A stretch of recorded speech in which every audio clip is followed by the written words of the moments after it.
I think every single person I know in existence, on a personal level, taken it upon themselves to send me anything that is related to Sean Combs. The amount of AI-generated TikToks that my parents send me asking me if I'm safe, if I'm going to be okay in the next 2 months, it's getting out of control. But an interesting series of TikToks have actually been circulating in the Rotten Mango group chats. In short, it is always somebody very passionate in front of a camera, seemingly very frustrated because nobody else thinks the way that they think. One person says, "Why the hell didn't Cassie leave? Like, you guys need to stop acting like we have this invisible line in the sand. Like, we're not allowed to ask, why didn't you leave? She's putting up with the bullshit because she thinks the good shit outweighs the bullshit. Y'all are gonna stop making people acting like they're crazy for pointing that out." At the end of the day, though, at what point are we saying you're a willing participant or not? Like, we can't ask common sense questions. Another person on TikTok compares her to Ghislaine Maxwell, the counterpart of Jeffrey Epstein. No, bro, she's got favorite escorts. She's picking out different escorts. And come to find out, she's been cheating on her husband throughout this. No, bro, Cassie's husband is finding out that he's getting cheated on in the most diabolical ways in the courtroom, that he's walking out. Side note, that is factually incorrect. That is not why he walked out. And y'all are acting like this is grape. She was a willing participant. I can't stand how we are framing Cassie as this super victim when she's picking out the escorts that she wants. She's one of the most freaked out people in Hollywood. And y'all think that women just aren't on that? You hear a woman being part of stuff like this and you think, oh, there's no way she could have wanted that. Actually, bro, yeah, she's a ringleader. We saw the text messages. She's setting this shit up. That's so nasty, bro. Everybody up there freaked out, and the women too. Another one is focused on Cassie's husband, Alex Fine, with one TikTok saying, "She cheats on you and he takes you back. Y'all work this shit out, and then years later down the line, you have to find out how and exactly what way she was cheating on you. You find out not only was she cheating on you with one dude, she was getting double, quadruple teamed, and not to mention she had an affair with the man that she said abused her. And then women on TikTok are gonna gaslight you for taking on her bullshit." That is why women don't get the respect that they beg for in society, because they don't tell the truth under any circumstances unless it benefits them. The comments under that read, 1 billion women versus accountability. Another reads, Cassie got away, got married, and still went back to Diddy, and women are gonna keep moving the goalposts for her actions. Another says, if your girl is praising Alex Fine and saying things like, every woman needs Alex Fine, you gotta run. I will say many of the comments in these videos, and the videos themselves, are misquoting or miscontextualizing statements and or questions from the cross-examination against Cassie Ventura. Here is a full recap on the 12-hour-long cross-examination of Cassie Ventura. We would like to thank today's sponsors who have made it possible for Rotten Mango to support the Joyful Heart Foundation. They are working to transform society's response to SADVCA and support survivors' healings. This episode's partnerships have also made it possible to support Rotten Mango's growing team. We'd also like to thank you guys for your continued support as we work on our mission to be worthy advocates. As always, full show notes are available at RottenMangoPodcast.com. A few disclaimers before we get started. Regarding content, there are themes of DV, SA, and sex trafficking. Please watch with caution. Many of the quotes and statements included have been shortened and condensed for brevity or rearranged because, I mean, if you look at the transcripts for Cassie's cross-examination, I think it's almost 1,000 pages. Okay, no, I want to say it's like a good 600 pages. It's a thick stack, and they keep jumping back and forth. The timeline was so confusing. The way that it's absorbed in court in real time was like, at certain times text messages would be brought up and I'm like, I don't even know when this text message is from. We had to re-go through all the transcript and our notes and the exhibits to be like, oh, this is when it's from. So we've kind of rearranged it in a way that makes a lot more sense. And this week's testimony was impossible to shrink into a standalone episode. So if you haven't already watched the first part of Cassie's direct, that's like her direct testimony. So go check that out. And speaking of the legality of things, Sean Combs is presumed innocent until proven guilty beyond a reasonable doubt. Everything up until this point, everything that he's been charged with are alleged crimes until a verdict is reached, which at this time of the episode, it has yet to occur. Any descriptions and observations regarding Mr. Combs, his legal team, the court, and or the public during the trial were personally noted by myself or my 2 other researchers who were present in the courtroom. None of us 3 should be used as like a definitive source to determine how you feel about someone's innocence or guilt. So with that being said, let's get started. I saw a comment on the last episode, well, like a few episodes back, that said Sean Combs' defense team is like all of the Avengers, except now they're working for Thanos. They're representing Thanos. So there's typically 3 sketch artists in the courtroom, and they've been kind of bickering. They've been fighting a little bit. We have observed some things. We're not going to talk about it because we love the sketch artists, but 2 of them are now sitting on the very first row of the right side, which we are in the back of the right side. And one of them is sitting on the very first row of the left side. So practically right behind Sean Combs. And the one on the left side, I just see her grinding a piece of white chalk into the sketch, and I'm like, she's ferocious about it. I look over and it's just 3 floating orbits of white hair heads in varying degrees of white. You got Brian Steele, who's got almost a nearly full head of white hair. You've got Sean Combs, you've got Mark Agnifilo, and she's just grinding in the white chalk, making their heads even whiter than I think they are in real life. And then on the other side, you have one of the sketch artists. She's like a legend in the courthouse, but she's drawing Cassie with a tissue in her right hand. Cassie is clearly in distress. She's sobbing, and the judge is looking at her as she's crying. It is propped up against the wooden railing right in front of her. So usually you don't see too much unless you kind of crane your neck. They like to keep it a little bit slanted, but I think she's trying to get a good overview because she has it propped up that I can see the sketch pretty clearly. Because I'm sitting behind Alex Fine, directly behind him. It's directly in his line of sight. If he were to look up, he will see Cassie, his wife, crying on the stand. And if he looks down, he will see a giant sketch of her crying. I think that the cross-examination of Cassie Ventura is, if you can even believe it, more emotional than her direct testimony. Before Cassie enters the courtroom, the energy is very interesting. There are these like 5 windows on the side of the courtroom that are massive, and the second one near the front, the curtains are clipped closed with like a giant binder clip. The courthouse, I think, spends all of their money pumping the AC. It's like -10 degrees in there. Cassie even mentioned that she might be a little bit chilly. The judge is always asking people if they're chilly. Everybody's cold, and the freaking curtain is binder clipped. Why don't they bring it up?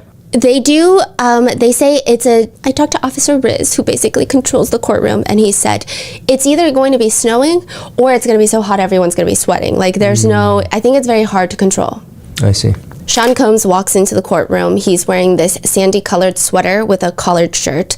He looks anxious, but not in the bad way. Like, that's the best way we can describe him. This is like before the cross. Yeah, before the direct cross has happened. The direct lasted 2 days. It's happened, and now we're heading into the cross-examination. So this means that Combs' defense team are going to be grilling, poking holes into Cassie's story. I'm going to go into like what all the steps mean in a second. But he looks like something is going to happen. He looks almost anticipatory instead of like it's anxious because you're anticipating something.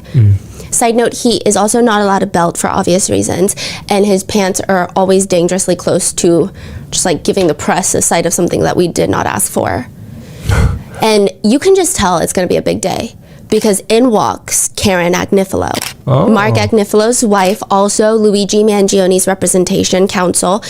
And she brings her mom, her elderly mother. Karen's mom? Yeah, who Sean blows kisses at. Wow. And someone around me comments, it's a family affair. But I'm like, no, Karen, I love you.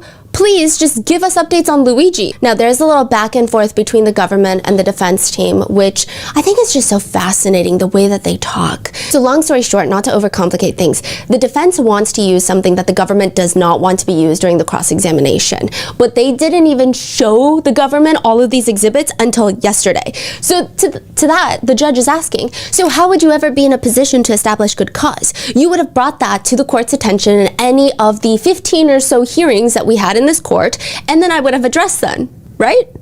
AKA, why are you upset after you turned in your homework late? Mark Agnifilo is not fazed. He pleads his case, but the way that we can best describe him is a giant teddy bear talking.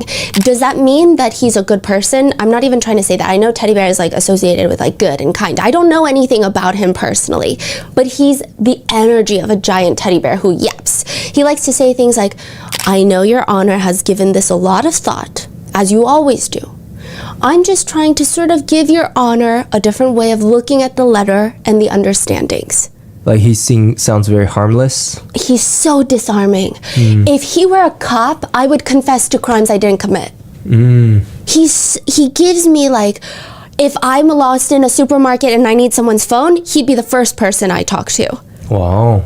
But the judge is not swayed by his backpack with 1,000 zippers and his slightly charismatic way of talking. And he is also reminiscent of a passionate filibuster. That's exactly how the RM team knows him. We call him the filibuster. Seriously, he's Mr. Filibuster. Sometimes when I see his name pop up on the transcripts, I'm like, I remember that moment in court. I'm like, let's just flip through 10 pages because he just likes to yap. So they're arguing back and forth about these exhibits not being turned in on time. And prosecutor Comey chimes in, and every time she talks, like I said, I don't think I want to be on the receiving end of whatever she's saying. I forgive Mr. Agnifilo for probably thinking about a different conversation. We have talked about a lot of messages over the course of the last few weeks, but in the last context of this particular meet, there were no discussions of those text messages. Basically, the defense wants a text thread admitted during Cassie's cross. The government is like, no, we don't want that admitted, and you were supposed to tell that a long time ago. You were supposed to tell us if you wanted it. The judge is like, children, calm down. I made my ruling. It seems like maybe people don't understand. Not only is there no basis to admit these specific messages, but maybe we're not on the same page. There is no issue here as far as I can tell, because the actual examination of the witness is not being impaired. Am I wrong about that? So the judge, he's getting snappy with it. He's not having it anymore. I feel like his patience is running thin. There are some whispers that the defense is, I don't want to call them dirty moves, but it seems like they're very strategic in the late timing of submitting exhibits, and they're wordy, trying to do things a little bit slick. So that text threat is not approved? Yeah. Well, they're redacting parts of it. And as they're having this very intense back and forth, there's members of both sides of the legal teams pushing giant, they look like shopping carts, which is filled to the brim with papers and binders and files. This is going to be a very intense day. When the jurors walk in, and we haven't seen this since, it feels like 3 months ago, but it was like a week and a half ago. We haven't seen this since the very first day of jury selection. When the jurors walk in and Sean Combs is nodding, his body is fully turned towards them, and near his hip height, he has both of his hands near his waist, and he's slowly rubbing his hands back and forth. Like when you're cold, you know how you rub them together to generate heat, but much slower, and he's slightly swaying his body. Even his kids seem a lot more involved today. The daughters are gone. They're back in California. They actually only came for 2 days. The 3 sons are still here, as well as the mother. So Justin Combs, Christian Combs, and Quincy, and Janice Combs, Sean Combs' mother. They're all dressed a lot more casually in their normal attire, and it just feels like they've got something up their sleeves. And maybe they do, because Prosecutor Slavic even tells the judge, basically, the deadline for submitting these documents, these exhibits was a month ago. The defense only submitted 4 exhibits a month ago. Okay? We probably should have raised this with the court. However, last night, right before the cross-examination this morning, they dumped 400 exhibits on the government. Some of these exhibits were incredibly long. They were documents, proposed exhibits of 100, 200 pages. Many of these documents were internally duplicative. Like, AKA just the same portions of the same emails or text threads overlapping with government exhibits, but they have to go through all of them because they have to.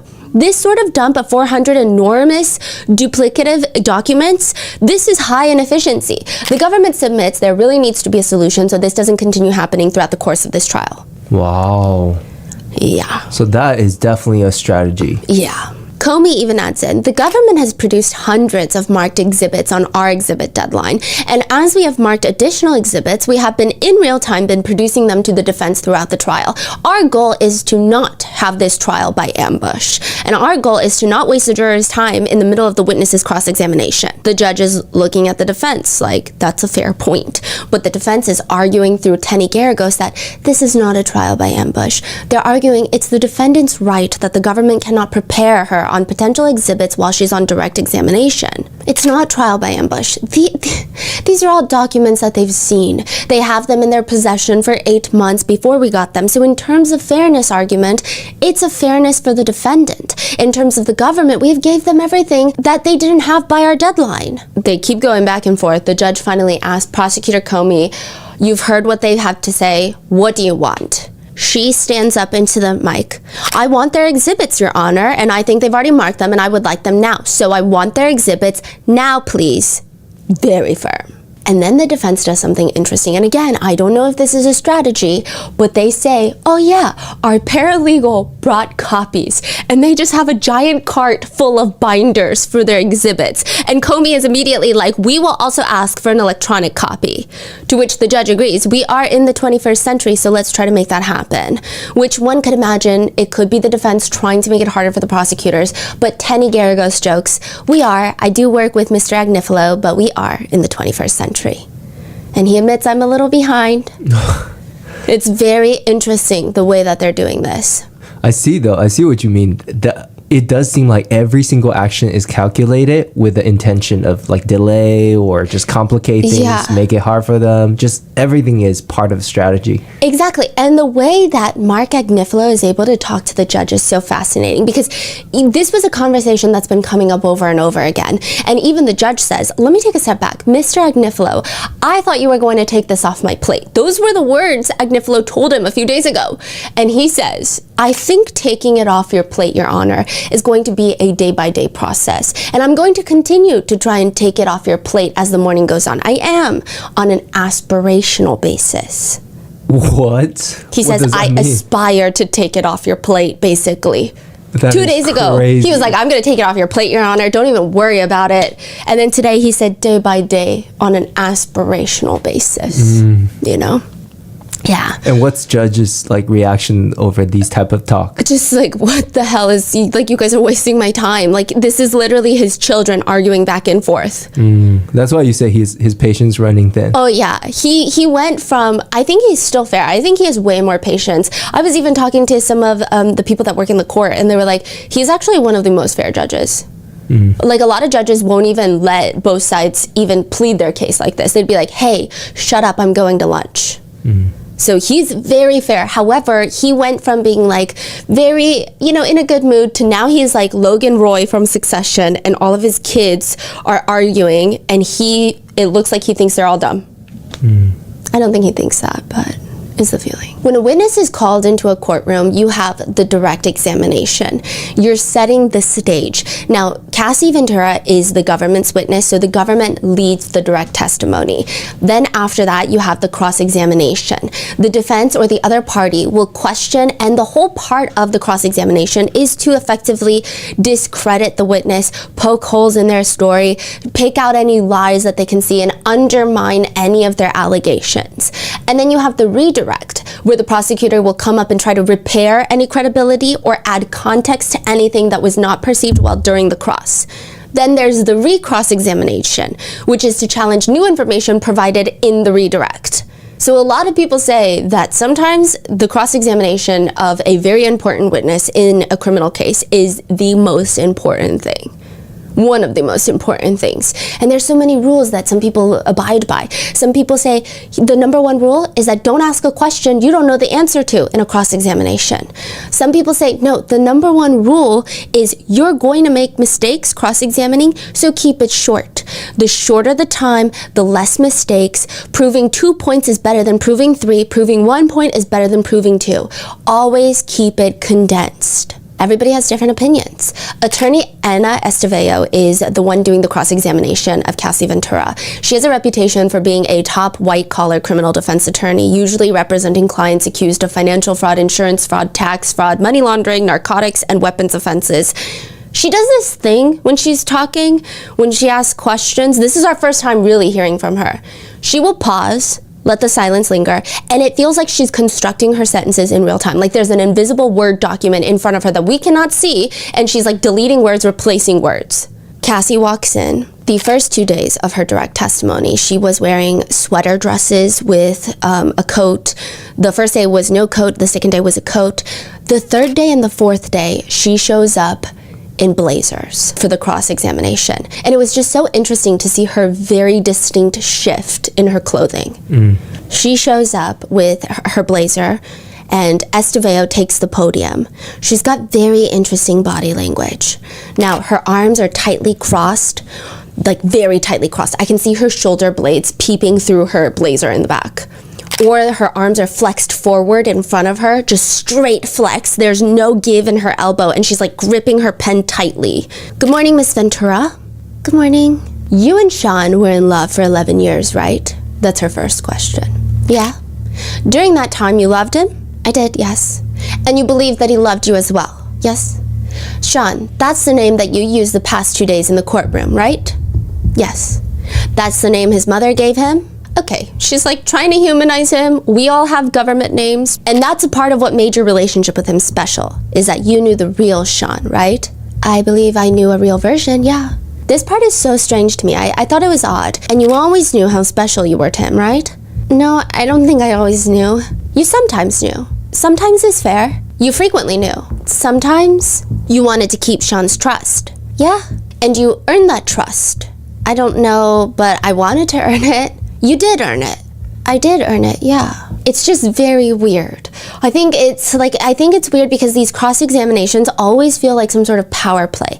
I feel like the first few, I don't know, maybe even 10 minutes, it feels like trying to establish dominance is the feeling. And maybe I'm looking too much into it, but it's like they're trying to control the conversation and put the witness in a specific mode of answering. So like even this, I'm like, I don't really know what it did for the jurors. I don't think it proved anything in like the defense opening statement. Like earning his trust, I don't think that has anything to do with racketeering.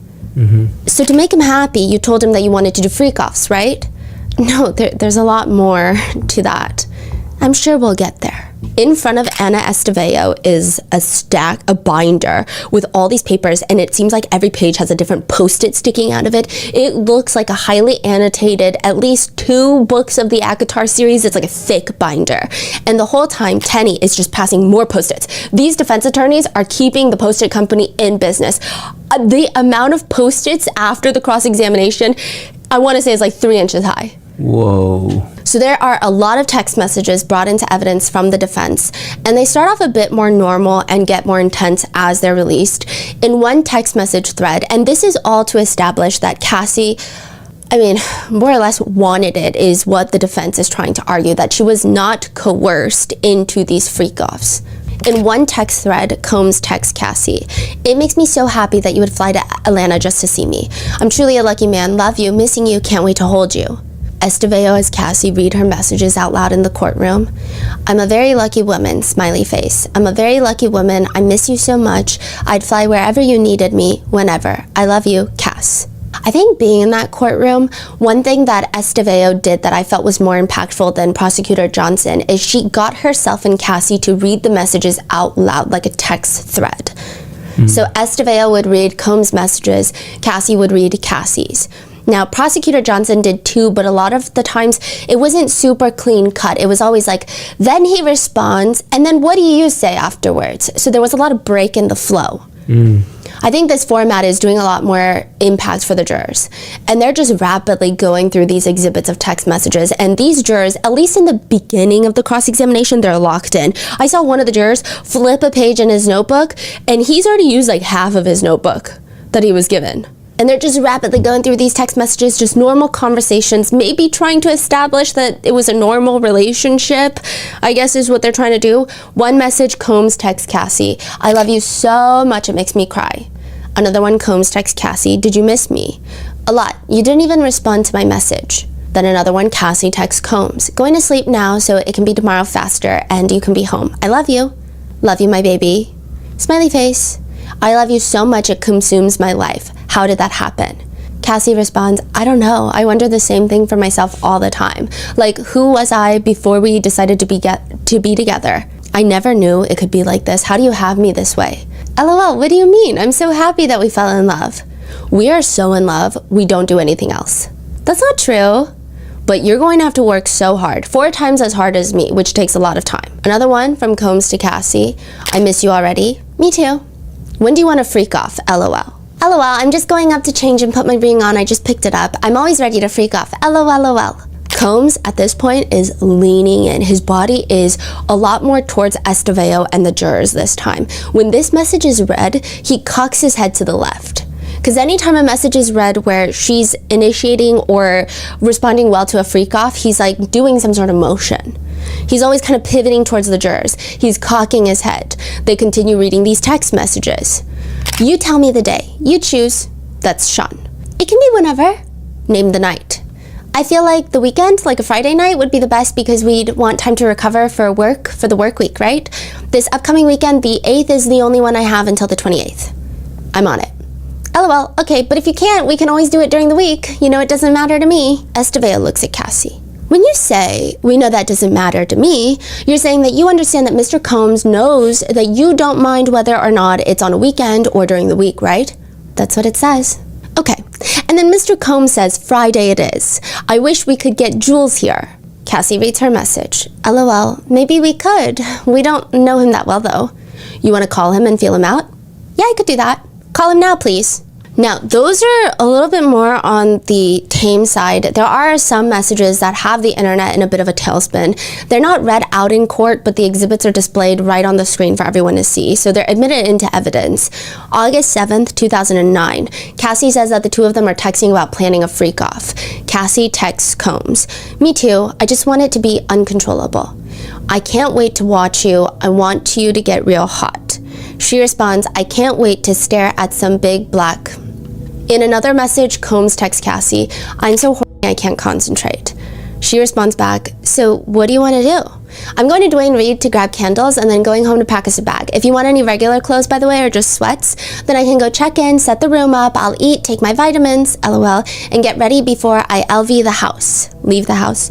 Just want to know what you're thinking." It's crazy because as these text messages are being revealed in court, I think it's like you sit there and you're like logically thinking and you go, yeah, no, it makes sense. This is exactly what Cassie said in her direct testimony, and this has been her stance since even she filed her civil lawsuit. It's like the whole grooming thing. They met when she was super young, impressionable. He's got the power. She wanted to make him happy. She clearly did not want to participate in these things, but she didn't know what else to do. And that's kind of what you get in the text messages. But I think in that courtroom, the impact as they're being read out was very intense. A lot of the jurors were scribbling notes, especially when the more explicit vulgar messages came up. I don't personally think that the vulgar messages are evidence of anything, but it had such a strong shock value in that moment. Yeah. That it was just, it's hard to not feel when it feels like the whole room feels shock. Because there's like a collective energy that everybody has. And this is why I think direct and cross is so important, because I think when you go online, everyone is like, oh, the whole direct testimony was so sad. And it's like one emotion. But then when you're in that courtroom for the entirety of the 15 hours that the direct testimony is, there's so many waves of emotions. And even if you're sad, if the prosecutor is asking maybe not the right questions, it's very easy to see that jurors are falling asleep next.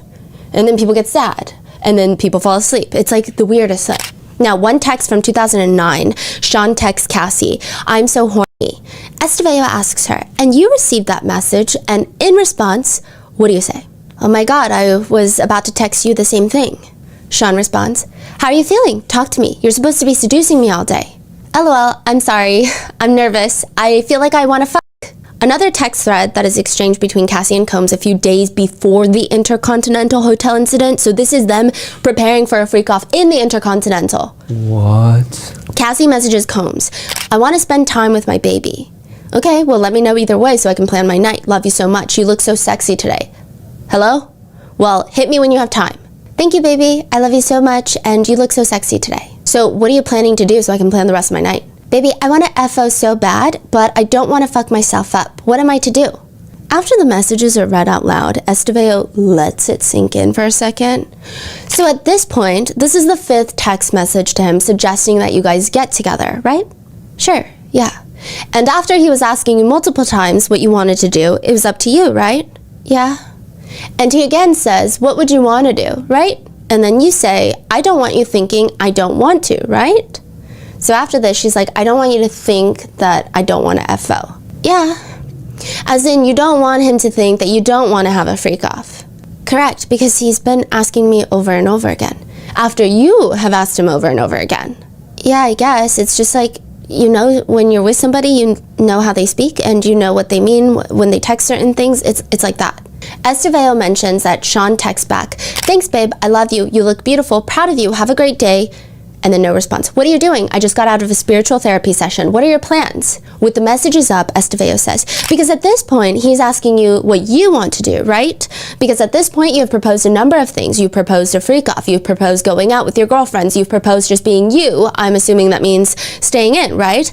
This is the message at the top where you say, baby, I want to FO so bad, but I don't want to fuck myself up. What am I to do, right? Yep. And this is the one that you were asked about in your direct testimony, right? Yes?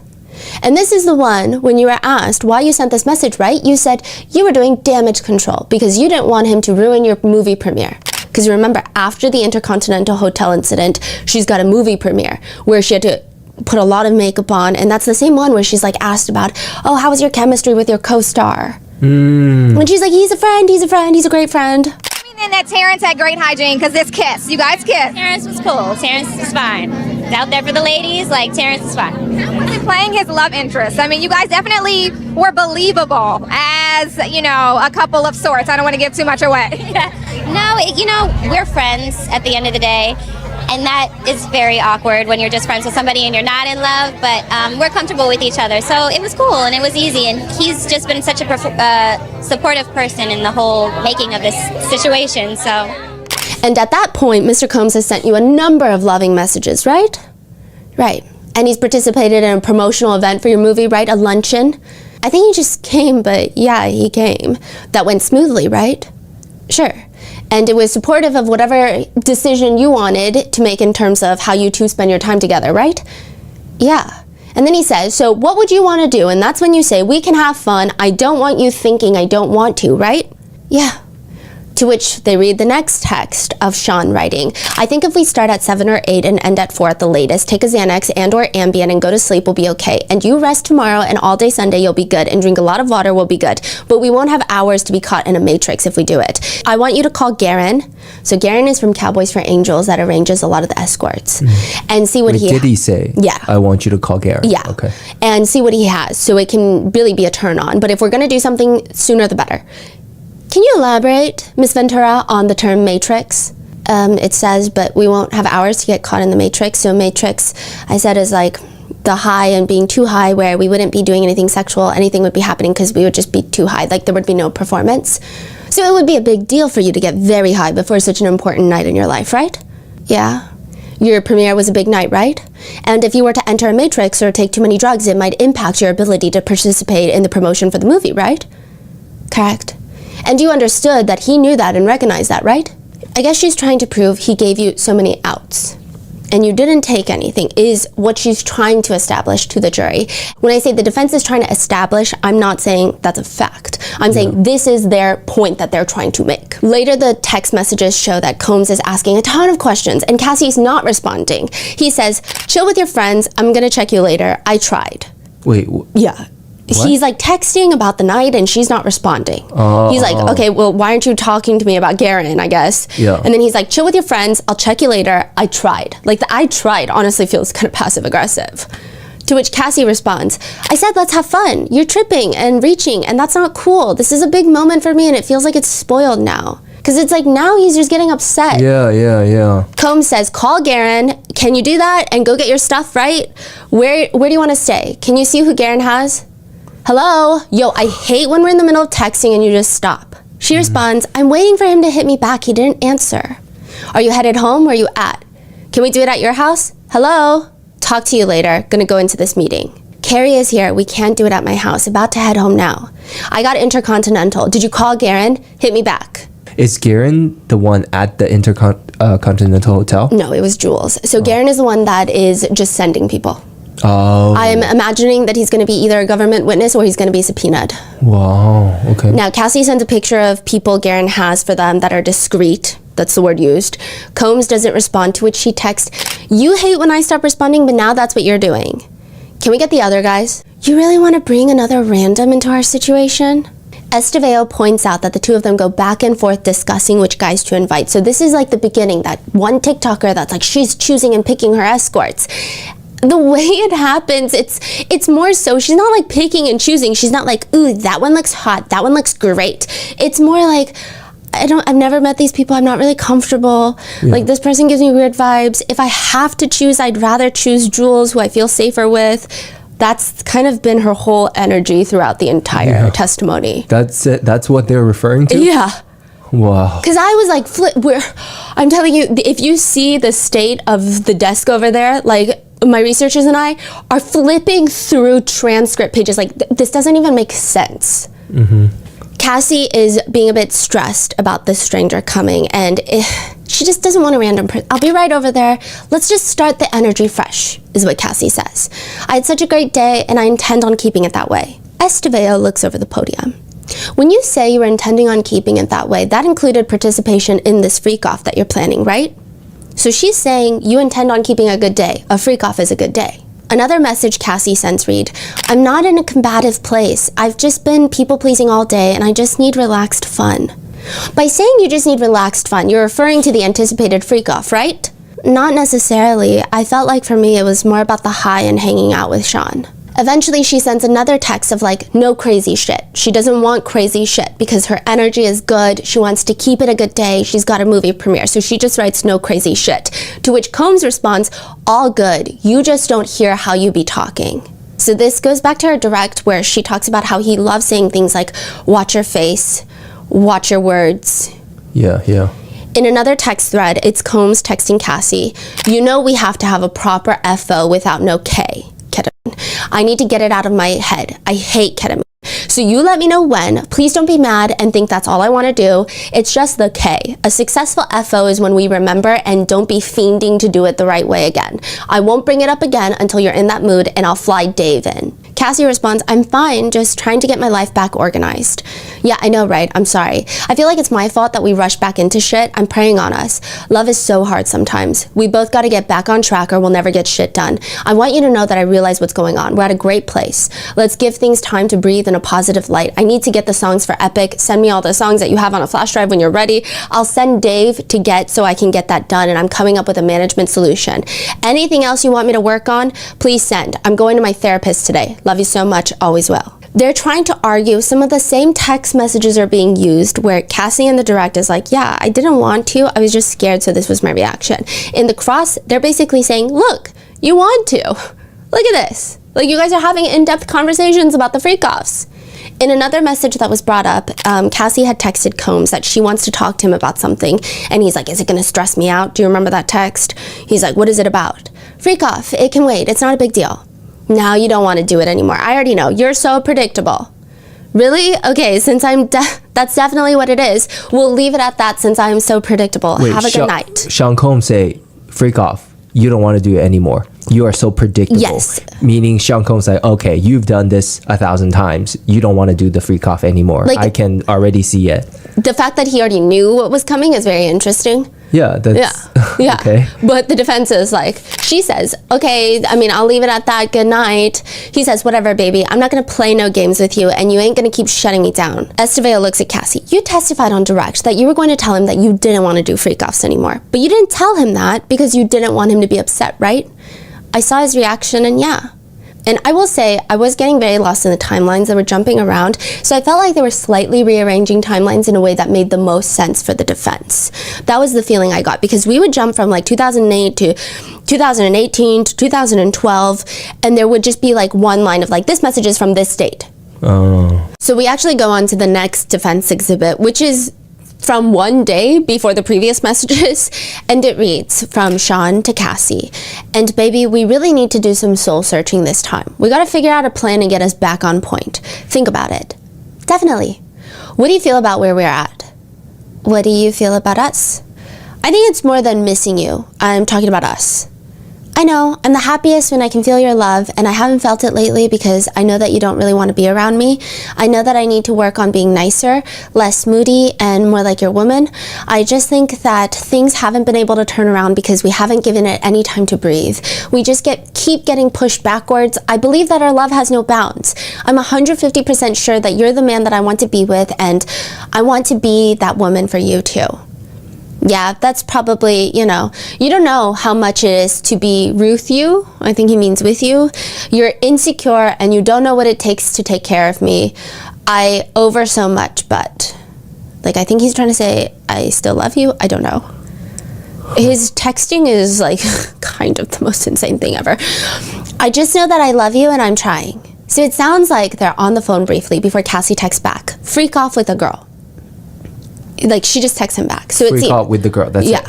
What makes you want to do that? Estevao is trying to establish that the day before she was asking for a freak off with the girl. And then the next day she states in her direct that she was going to tell him that she no longer wants to do FOs, period. So she's trying to establish it's a little bit weird.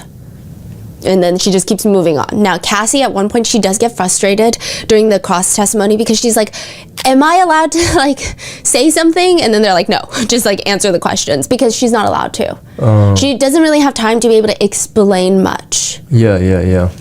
Anytime a new text message thread is shown, it just seems like a good chunk of the times Combs will literally physically lift his butt up out of his chair so that he can sit at the edge of his seat, lean onto the table, put his glasses on, and read the text from the evidence screen. So it sounds like from like their 10 years of text messages, which I don't even know how much text is there, they will cherry pick very brief conversations that sounded like Cassie wanted to freak off. Yes. Is that correct? Yes. And it got to the point where I forgot what day this was. I think it was like yesterday. We were texting and I think we were like half arguing, half joking about something that was so dumb because I'm so sleep deprived.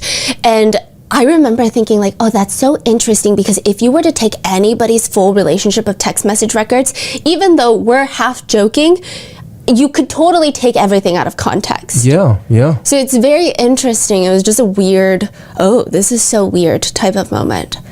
His energy while he's reading the evidence screen reminds me of, well, first he's looking at the evidence screen, but his demeanor is very casual. It's fascinating. He looks like, the best way I can describe it is, it's like he's staring at a menu when it's too dark in a restaurant.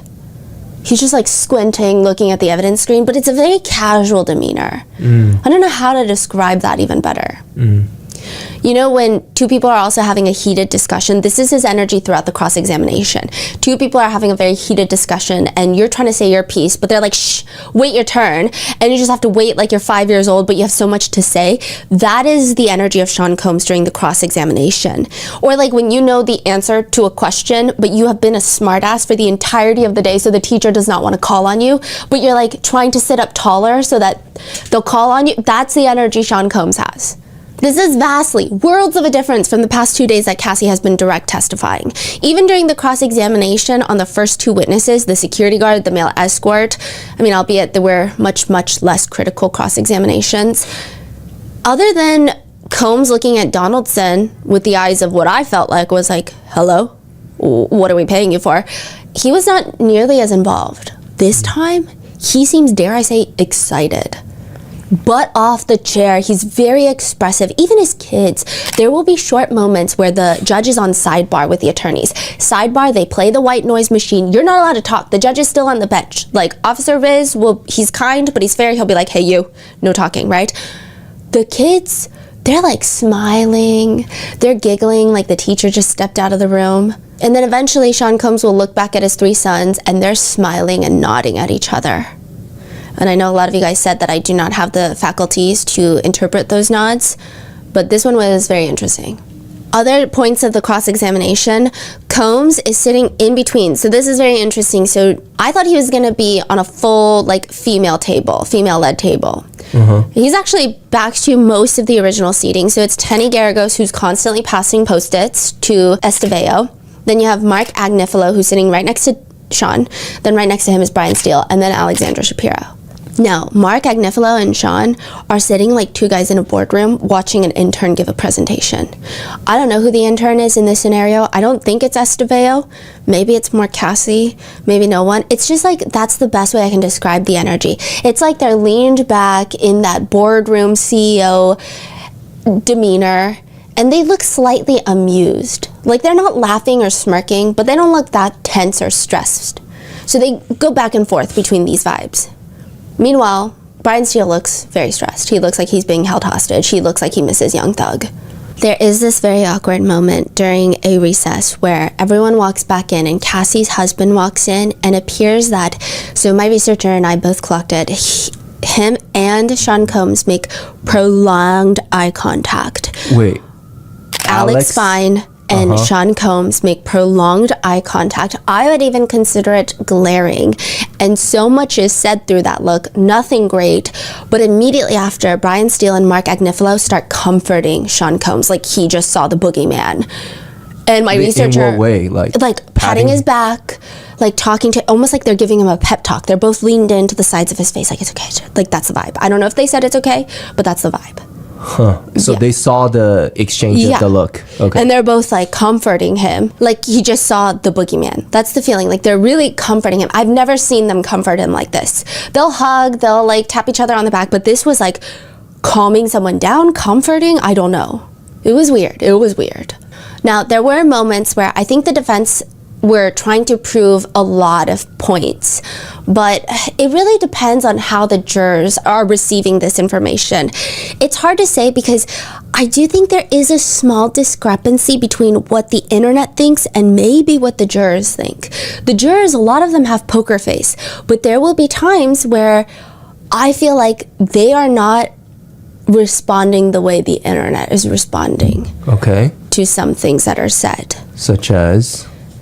I think a lot of the text messages did not sit well with some of the jurors is the feeling I got. I really have no way to prove it. It's just like a intuitive feeling that my researchers and I felt. It would be like moments where a vulgar text message would be shown. It would not be read out, but then you would see like a juror look at the screen and then kind of eyebrows raised and start writing in their notebook. So it's like, Yeah. It's a small thing, but collectively over time, what's happening, right? Estevao asks Cassie, it was a very different relationship from any other relationship that you've had before, right? It was exciting. It was much different. It was passionate. There was passion, yes. And it opened up your world tremendously, right? Cassie gets quiet. She kind of cocks her head to the side. She purses her lips like, wait, what does that even mean? There's not really a yes or no answer to that one for me. Did it open up your world? In a different way, yeah, I'll say that.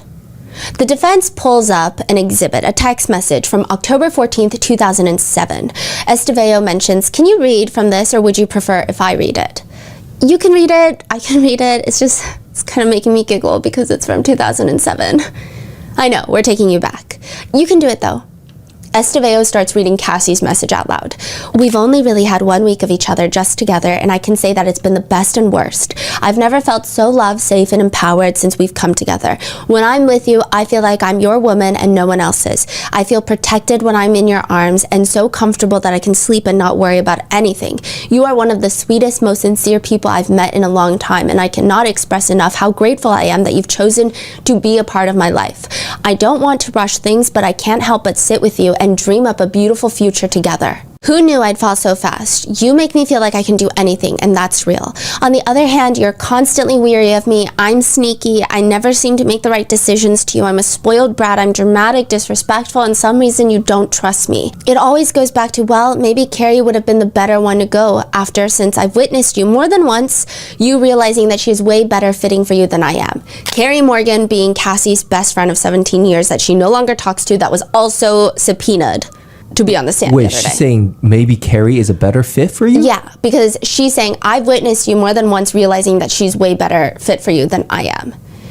It's hard for me to handle that as I feel like I've given so much of myself in this short time, but whatever, I can take it. I'm guessing there will always be something negative. I don't know, I really don't. I'm hurt that you think that I'm a malicious person. The dinner I went to last night was definitely bad timing, but it had been planned before all the drama things had to be handled. Just like how you have to handle your business. I never step on your toes when it comes to handling yours. I'm about to get on this plane and I'm sad, mad, frustrated, and hurt that you just don't feel like I'm the right one. I really do love you and I hope to just be able to learn what it is you want in a woman and give it to you. You're very important and I hope you know that. Cass. There's a lot in this message, right, Miss Ventura? There sure is, yeah. Cassie says reading this feels like, I don't know, just like reading it like a journal entry. This message suggests that you were hoping to have more of a relationship with Mr. Combs, right? Yeah. You're dreaming up a beautiful future together, right? Uh-huh. Estevao then brings up the fact that Cassie was dating another producer prior to dating Combs, which the sentiment being, okay, the defense is trying to perhaps inconspicuously try to make the jurors feel like Cassie is someone who dates with opportunity. So you just said that prior to your relationship with Mr. Combs, you were in a relationship with Mr. Leslie, right? And how much older than you was Mr. Leslie? I believe 10 years older. When did you start dating him? When I was 19, 18, 19? And it was relatively serious? Yeah. In fact, I think you had the tattoo of his initials on your body, right? So because you spent 3 years with Mr. Leslie, when you started dating Mr. Combs, it was not the first time you had been dating an older man, right? Second, but yeah. In another message, Estevao is trying to prove that Cassie loves freak-offs, with Cassie texting Combs, "I miss you," and then sending a very explicit message. And "I miss our love sessions in the afternoon." And when you're referring to love sessions in the afternoon, you're referring to freak-offs, right?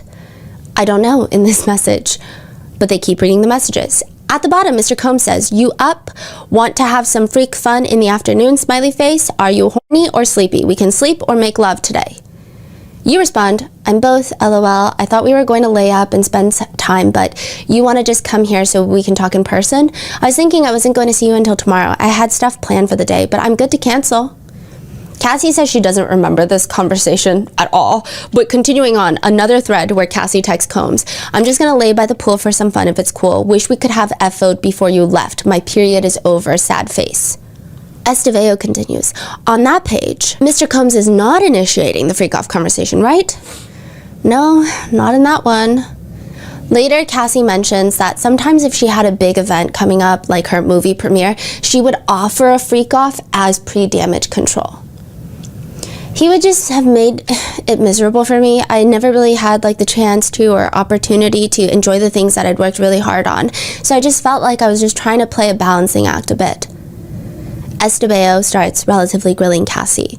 "And it wasn't only sex that you were doing in the hotel, right? Having in the hotel?" "Right. You were also listening to music, hanging out?" "True. In fact, I believe part of the reason you wanted to participate in the freak-offs was to have your time with him, right?" "Yeah. And it was a special time that you cherished, right?" "Right." I think in proving the fact that Cassie wanted the freak-offs, which is what the defense is saying in the opening statements, that's the fact that they're trying to prove to the jurors. I would say, I think emotionally the explicit messages probably have the most impact on the jurors. And then a lot of these other side messages, it's like you could really go either way depending on the juror. Because, I mean, in the direct, they also brought up a lot of text messages where she's initiating freak-offs. So it really just, like, depends on, I guess, the juror, because it doesn't matter what we think. It matters what the 12 jurors think.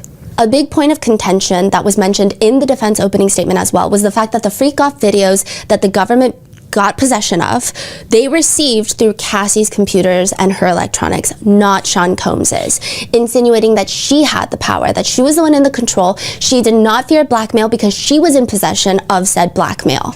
Cassie texts Combs, "I just deleted our little video off this camera. It was so dope." He says, "I'ma do it again." Estevao looks at Cassie. "Does that suggest to you that he was referring to taking another video with you?" "I would think so. I just don't know what we're talking about exactly." I will say, in court, it just feels like they're constantly showing her 5 million things to refresh her memory that we're not allowed to see. So the jurors don't see it either. They're not entered as evidence. So what are they showing them? Text messages? Yeah, they're just showing Cassie a bunch of things. She has to sit there and read through a bunch of things. And then they're like, "Do you remember that day?" It was just not well prepared is the feeling. I don't know. She's going through text messages, not in any sort of chronological order. At one point, she's confused about the timeline. She's getting very frustrated with this timeline because they just keep grilling her on questions. And she's like, "I don't even know when this is from. I don't even know what we're talking about." Yeah. Estevao continues about the videos. Do you think that is a strategy or no? I think so, because when she does say, like, "I don't remember this," I do think that some jurors could perceive it as she doesn't remember it because it doesn't look good for her. Oh, I see. Was the feeling that I got from just observing the jurors. I don't know. I can't read minds. It was the feeling. Yeah. Sounds like she's trying to maybe potentially evading this. Yeah, like I don't know question. why I sent that, you know, but it's like, to me, I don't know if it's like the previous biases that we have, but it's like, I'm like, I genuinely, she's flipping through so many papers, I would be confused as well. Yeah. But Estevao continues about the videos. And going back to the videos, you testified on direct about deleting videos that were in your possession, right? Yes. And by recording them on your devices, it gave you the capability of deleting them, right? If I saw them, yes. And at a certain point in your relationship, you insisted on recording them on your device so that you could delete them, right? No. Would you want to record them on your device so you could delete them? I didn't want them to be recorded at all. If they were going to be recorded, you'd prefer they would be on your device. I don't know. Estevao also points out a text thread of them talking about an FO for later that night, which Combs texts asking, "Can we kiss tonight?" a lot. To which Cassie responds, yes, which goes back to her direct. She said she hated kissing during freak-offs. He says, "What are you doing? Where are you at?" "At Hustler, about to check out, trying to find something to impress you. LOL, you?" "Great, go to hotel." "Okay, how long you think you're gonna be?" To which Estevao asks Cassie, and in this exchange so far, you have not said no, right? Correct. The next important part of the text is brought up. Estevao is asking Cassie what she responds next. And she says, "Shit, I left the iPad, should I go get it?" Estevao asks, "When you say you left the iPad, that meant you previously had possession of the iPad and had left it wherever you left it." "Yeah, I just don't know whose iPad it was." "So it had been in your possession, right?" "Yes." Combs appears to love this line of questioning because he's like bopping. He's like nodding his head along to it. "And you told him that you left the iPad because you knew that he would want it for the freak-off, right?" "Yes. And it was anticipated that that iPad would be used for some sort of recording for the freak-off, right?" "In 2017, yes. And you asked him if you should go get it, right?" "I did. And he says, yeah, fuck, right?" "Yes." They read the next message where Cassie says, "Okay, I will run there. Sorry, I had it hidden so I forgot to grab it." In the same text message exchange from 2017, Combs asks Cassie if she wants pizza, to which she responds, "Almost there, I'm good I think, maybe a slice, I'm too excited." Estevao questions her. "That's referring to the freak-off that you were about to attend, correct?" "In my mind, I probably would have been excited to see him and have fun with him." "But the words you texted him were, 'I'm so excited,' right?" I'm too excited, excuse me. And this was after a discussion about negotiating supplies and logistics for a freak-off, correct?" "Yes, thank you."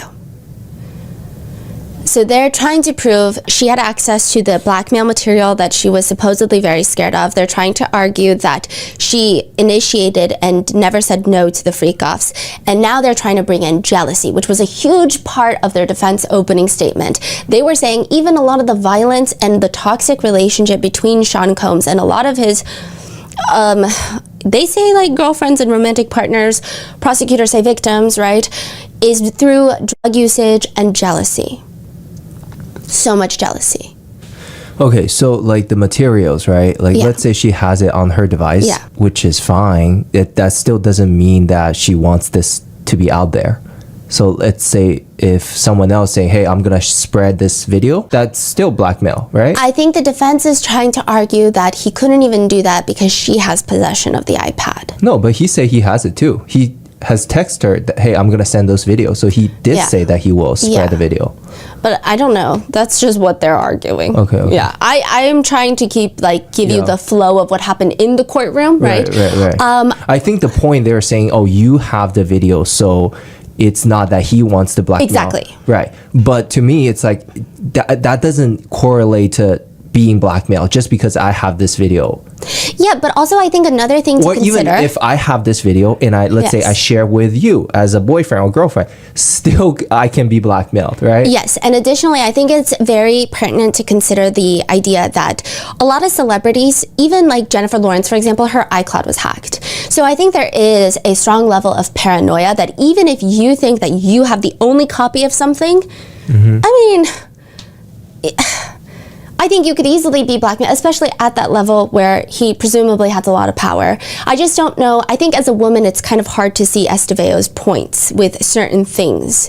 Because it's kind of like, I get that this is what the defense is going for, but also as a woman, it's like, I think a lot of women in the gallery of the courtroom likely felt the same way is the whispers in the hallways I felt. It's like, yeah, legally, we don't really know because we're not attorneys. The jurors have different perceptions, but as a woman, it's like so many people could relate to those feelings of anxiety. Yeah.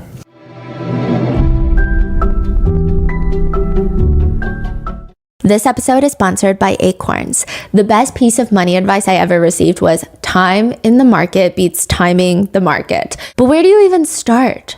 That is where Acorns comes in. Acorns is a financial wellness app that makes it easy to start saving and investing for your future. You don't need to be rich. Acorns lets you get started with the spare money you've got right now, even if all you've got is spare change. You don't need to be an expert. Acorns recommends a diversified portfolio that can help you weather all of the market's ups and downs. You just need to stick with it. And Acorns makes that easy too. Acorns automatically invests your money, giving it a chance to grow with time.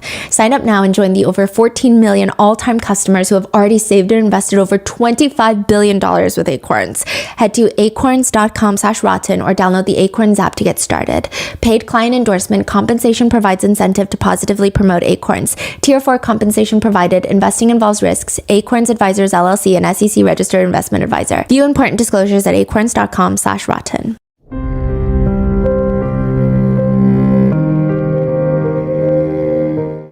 Now, they bring in Jealousy, and she is asked, what would trigger Sean Combs' incessant calling from your perspective? It could just be anything from not telling him where I was, many things, just angry with me about anything. Why do you think that he was concerned when he didn't know where you were? I think because he would assume I was cheating, but I don't know. So the defense brought up again jealousy, insatiable jealousy, and they say it goes both ways. They enter another exhibit that shows a text message where Cassie texts Sean Combs. Amazing, I love you so much. It made me feel like I can't wait until we don't care anymore. What did you mean, until we don't care anymore? Honestly, I don't know. I haven't seen this message in a while, but we definitely were not open about our relationship at the beginning part. Yeah. Does it suggest that you're looking forward to becoming public with your relationship? That I can agree with, yeah. They show another text message that reads, and they have Cassie read it. So you hung up. It's like I need to have something written out to say to you with no breathing room or you'll get mad at me and hang up. I haven't talked to you at all. I know you can take 3 minutes out of your day to talk to me and you don't even try.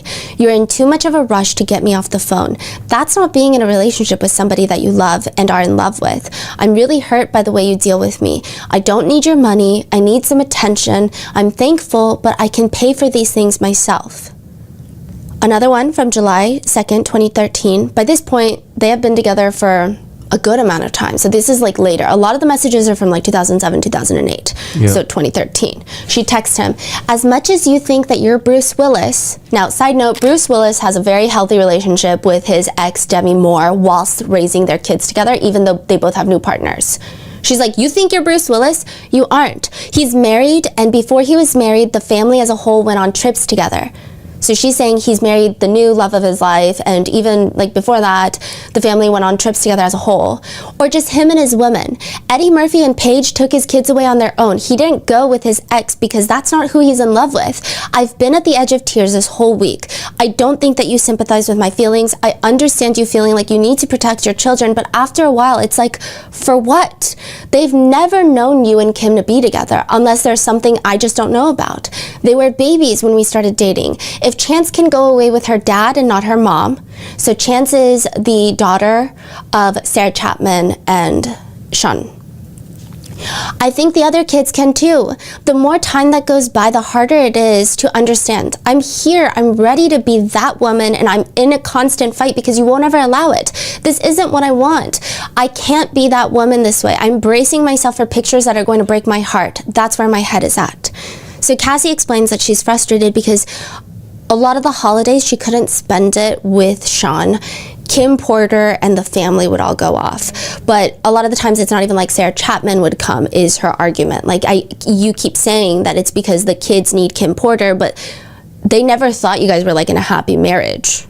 So she's just saying like, you're making excuses and I'm getting upset. Esteveo looks up at her. Miss Ventura, you were upset that you weren't integrated into Mr. Combs' family life, right? Yep. That you didn't get a chance to form a relationship with his children, correct? Correct. You'd been together with him for years at this point, right? Almost 7 years here. When you would see photos of him and Kim Porter, that would be extremely hurtful, right? Not always. If you saw them on social media when he was on vacation with Kim and his kids together, that was a little heartbreaking, right? It could be. You just didn't want to be a part of his sexual fantasy, right? Because, there's this point of, I feel like I'm just for freak-offs. Right? Mr. Combs texts back, "Man, I'm going to spend time with my kids. I'm sorry you feel that way. I won't let no pictures be taken." She responds, "Well, I hope that you enjoy the kids. I don't trust that after the type of sexual relationship you've had with me, you had with her and have in the recent past. Today I texted you that I wish we could have FO'd before you left, by the way." I think this part is just sad, but all good. That was what I didn't get to say. I'm done venting. Thank you for hearing me out somewhat. Hope you don't shut your phone down like you said you were going to. That would really break my heart. I won't. And you still have no response to what I said about an FO? I think this has been interpreted some different ways. Some netizens feel like it's her initiating an FO and like using it as her own power play. A lot of other netizens think this is just really sad. It's clear that she knows that's what he wants to use her for. And in these moments where she's expressing sadness, she pulls back so quickly. Mm-hmm. She doesn't even double down. She's like, "By the way, if you're interested," so it's been interpreted differently depending on who the person is. Another text message chain reads, Combs starts off by first saying, "The things I want to do for you and to you, I want to be nasty for you. I want to do what you want me to do. I want to make you finish more than you've ever finished. I want you to feel safe to let go." The pause is in the courtroom. "Can you begin reading your response, Miss Ventura? We'll take it one line at a time." When was this text from? Do you remember? Probably like 2012, I want to say. Okay. "Can you begin reading line by line? I like that, I want it, and I want to give you the same. I just think that I have to trust you beyond just being sexual. Do you know what I mean? In order for me to be more open with the things we do in bed, I need to feel safe, like home, like this is my husband, and this is the only man that will ever see this aggressive sexual side of me." I will say that Esteveo does a relatively good job at incorporating pauses. Again, sometimes it's to craft her next question. Other times it feels like it's intentionally done to let some of these messages sit with the jurors. Now, Esteveo asks, "Does this reflect a communication between you and Mr. Combs that you want him to be the only one that he's doing these things with?" Withdrawn. She withdraws her own question. And then she asks, "It reflects that your acceptance of doing freak-offs with him is that it's like home. This is my husband, and this is the only man that will ever have this aggressive sexual side of me, right? Am I reading that correctly?" Prosecutor Johnson leans in. Objection. Sustained, which means rephrase your question or move on. Sustained means that's not a good question. Overruled means you can re-ask that question and it should be answered. Esteveo has Cassie read the rest of the message while she reads it to the court. "The last time was a mistake, but since has made me feel a little dirty and grimy as opposed to sensual and spontaneous. That's the only reason why I go back and forth in my mind with wanting and not wanting to do it. When we used to freak off when we were so in love, there were no questions asked. It felt right. Like it literally made sense for the next step of our sex life together. I get nervous that I'm becoming the girlfriend that you get your fantasies off with, and that's that. I don't get the other part anymore, at least." When you sent that message, were you afraid that Mr. Combs was only seeing you for this in this way and that you were only fulfilling that part of his life? Again, I don't remember this message specifically, but at the end of it, it sounds like that, yeah, like I was worried about that. And that your hesitancy was that you were afraid that you would just become the girlfriend to get his fantasies off with, right? That you wouldn't be his true, full girlfriend. That's a way to look at it, I guess, yeah. You say that you go back and forth in your mind with wanting and not wanting to do it, right? Yep. And you say, that's the only reason why I go back and forth in my mind, right? That's what it says in the message, yes. Because at the time, you were afraid that you were being treated as someone who could just get his fantasies off with, right? That was a concern. So they're trying to establish that the only reason she didn't want to do freak-offs was because she's concerned that that's all she's good for. So that's the point that the defense is trying to make. And you were still not public in your relationship with him, right? Correct. And so it was a fear that you would never be his public girlfriend, right? I guess that was something that was thought about. It wasn't a huge fear. It was kind of an understanding we had more so. Esteveo even brings up that Combs once left a freak-off in a hotel room with Cassie to go see Kim Porter in another room. Were you jealous of Miss Porter? I had some jealousy of Miss Porter, yeah.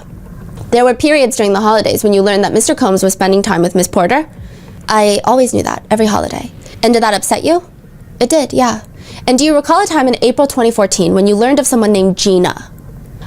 Gina is an ex-girlfriend of Sean Combs. This is around the time that he was dating Young Miami publicly. And there was a lot of back and forth between the two of them where Gina would Snapchat or Instagram story Sean Combs in her house, and then Young Miami was making fun of the fact that maybe Sean Combs is paying her rent but she still has carpet in her house, and there was a lot of like little drama. But I think the biggest takeaway was Gina at one point did go onto a podcast to allege that Sean Combs was incredibly violent with her and that he forced her to terminate pregnancies as well. He was like mentally, emotionally, and physically abusing me. And you mind telling me what happened with that pregnancy? He was like, "You're gonna get an abortion, right?" And then he offered me $50,000 to get rid of it, but I turned it down. So Gina does come up a lot in this. When Gina comes up, the way that Combs is sitting is like a teacher's pet. Like, I want to answer the question. Like, pick me vibes. Yes. Cassie says she found out through social media. And what was your reaction to that? I was really upset. Cassie says that Sean just denied it to some extent. And in fact, he did not break it off with Gina as you were led to believe, right? Yeah. And did that upset you? At the time, yeah, it did. Cassie admits, yeah, it led to arguments between the two of them. Were there many women that you saw on social media who claimed to have relationships with Mr. Combs? Not many, like a lot, but not crazy.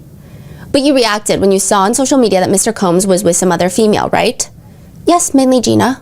Was Gina the main problem in your relationship? I would say so.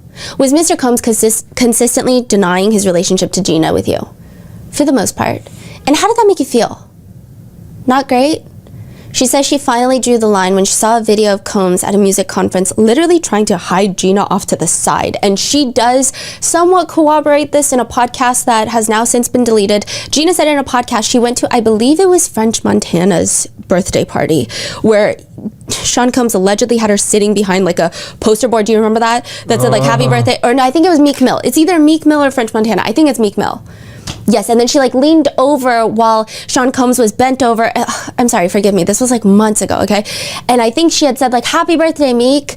And then she said that she was physically assaulted in the car that night. He like grabbed my hair and like cussed me out. And then when we got to the hotel, it got even worse. He took one of my heels and tried to throw it at me. And then he like mushed my face and like really hard and made my nose bleed. To which Esteveo says, and he was telling you that you were, if not the number one girlfriend because of Kim Porter, the number two, right? October 13th, 2012, Combs texts Cassie, you ready for tonight? Yes. I just gotta get stuff. You got all you need? Man, you had all day, all day. It's always something, one day. Wait, what? So it seems like he's getting agitated that she still needs to pick up supplies for the freak off. Oh. Yeah. I don't know why this was shown, because I was like, I don't think it's making the point that you wanted to make. Yeah. I'm sure there's like a legal point that they're trying to make, but there were certain points where I'm like, the point was not made. I feel like it went the other way. A few months later, Combs texts Cassie. I said, answer the question. What am I doing? What am I doing disrespectful in the picture? So clearly, Cassie is upset about some sort of picture. And he said, what am I doing that's disrespectful? You're making me look like a side piece, and that is not what I thought I was. And you won't come to bullshit. We'll all have a great time because for 2013, I'm not on any okie dokie bull. It is what it is. I am who I am to you, and I'm clear. We'll have a good time no matter what. I'm having a ball. I'll be happy with you no matter what. I'll treat you as a king no matter what. Esteveo asks Cassie, you're concerned that you're looking like a side piece. What do you mean by that? Not a main girlfriend? And that upset you, right? Apparently so. Because you wanted to be the main girlfriend, right?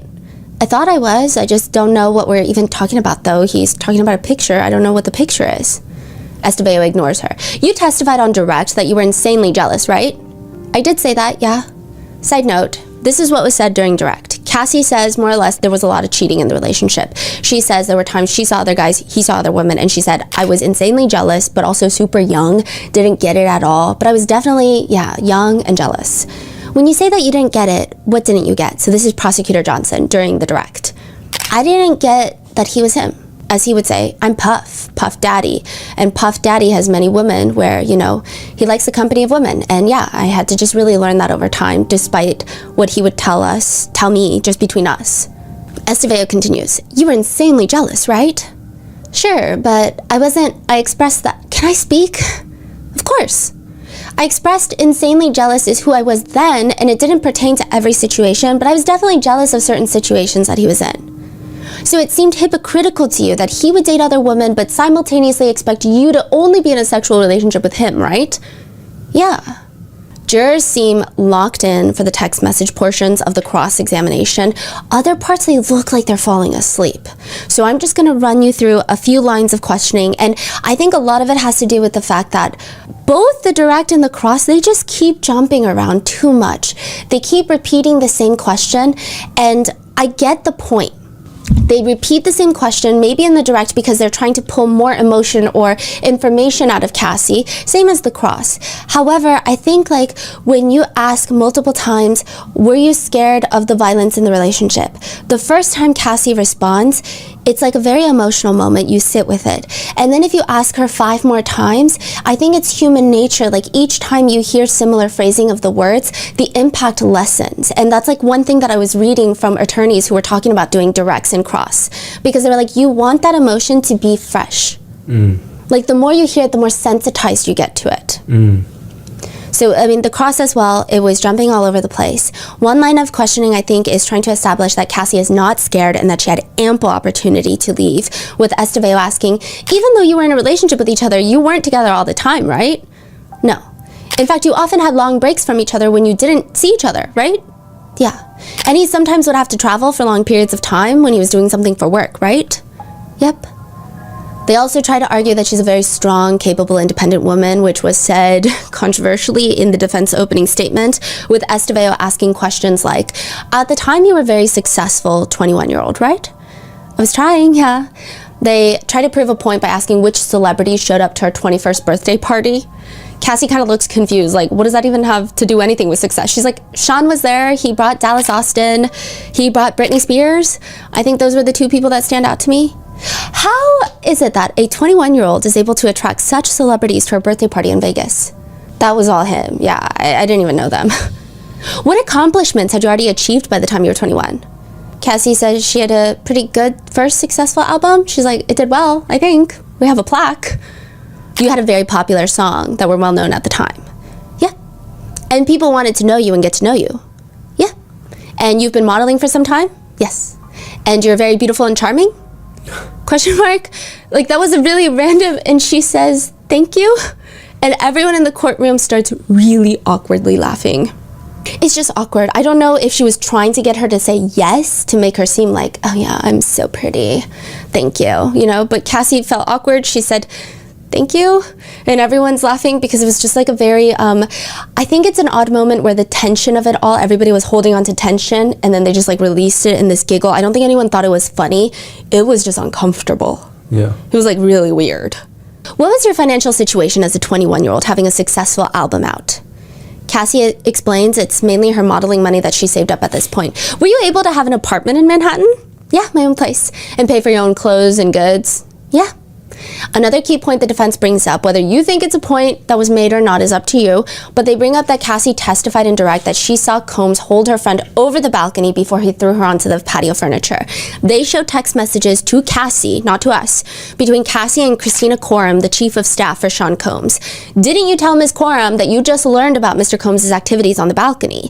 You told Ms. Coram that you learned after the fact that Mr. Combs supposedly dangled Ms. Banglan's feet off the balcony, right? No, you didn't tell Ms. Coram that. I'm not sure what you're asking me. It's kind of confusing. Did you tell Ms. Coram that you had just learned something crazy?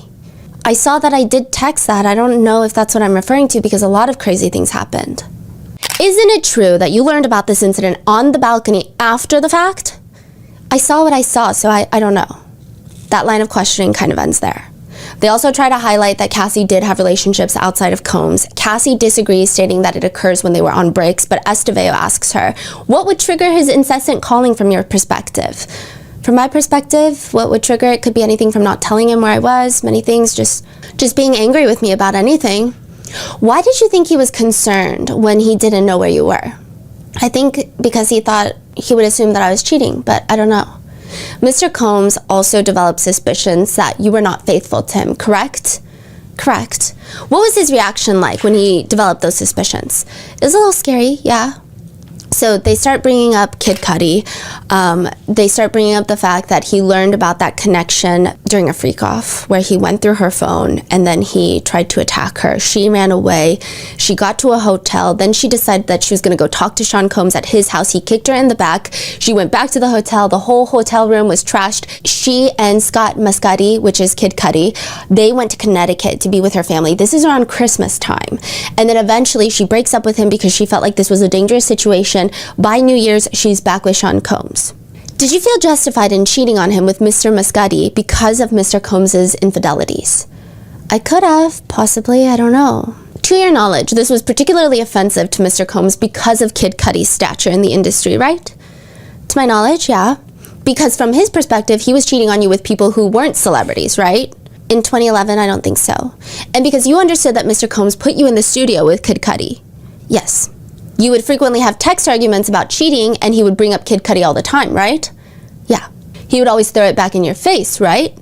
He brought it up quite a bit. So the main point that was argued here is that Combs was the one that introduced her to Kid Cudi. I think that the defense here is trying to establish a pattern of cheating from both sides.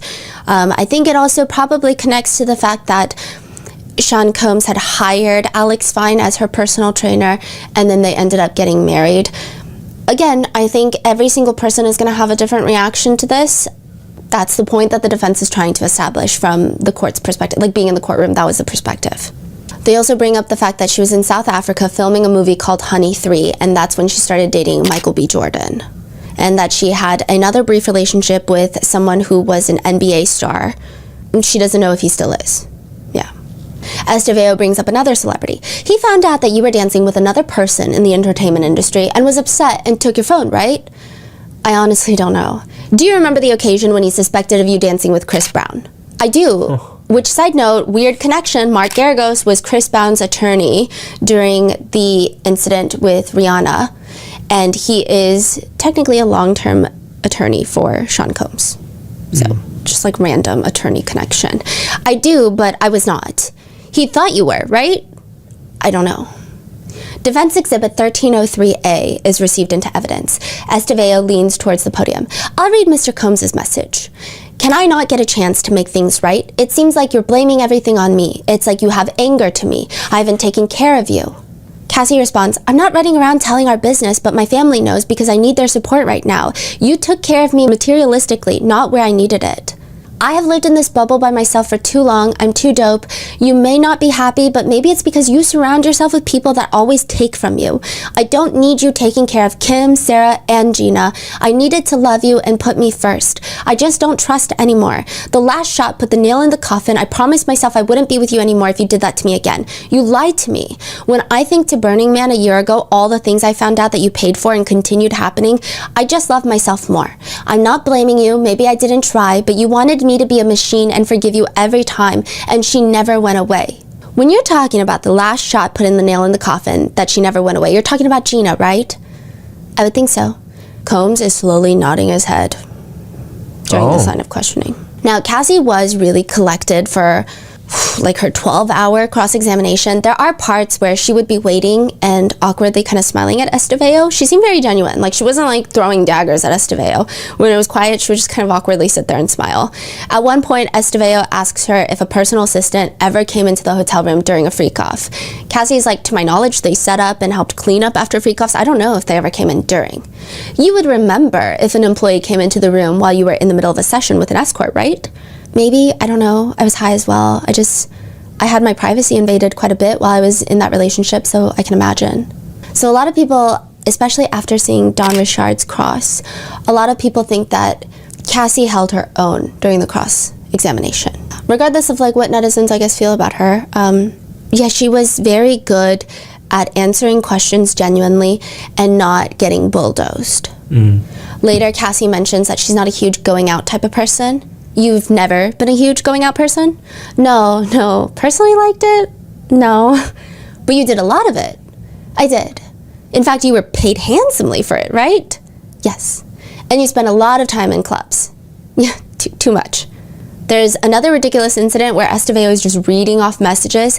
Mr. Combs says, can you make it? I think it'll be good to go with Will tonight. Rube can take you. You say, how are you? I love you. Mr. Combs says, I'm missing you, Miss Belt. And you have a frowny face. And you say, staring at our pictures from the plane, I miss you. Mr. Combs says, I love you. Good morning to my queen. Have the greatest day at work and get a lot of work done. You say, good morning, my king.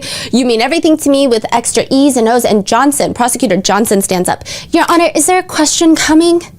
Estevao pauses. Because you cannot make statements, you must ask questions during a cross-examination. She says, am I reading this accurately, Miss Ventura?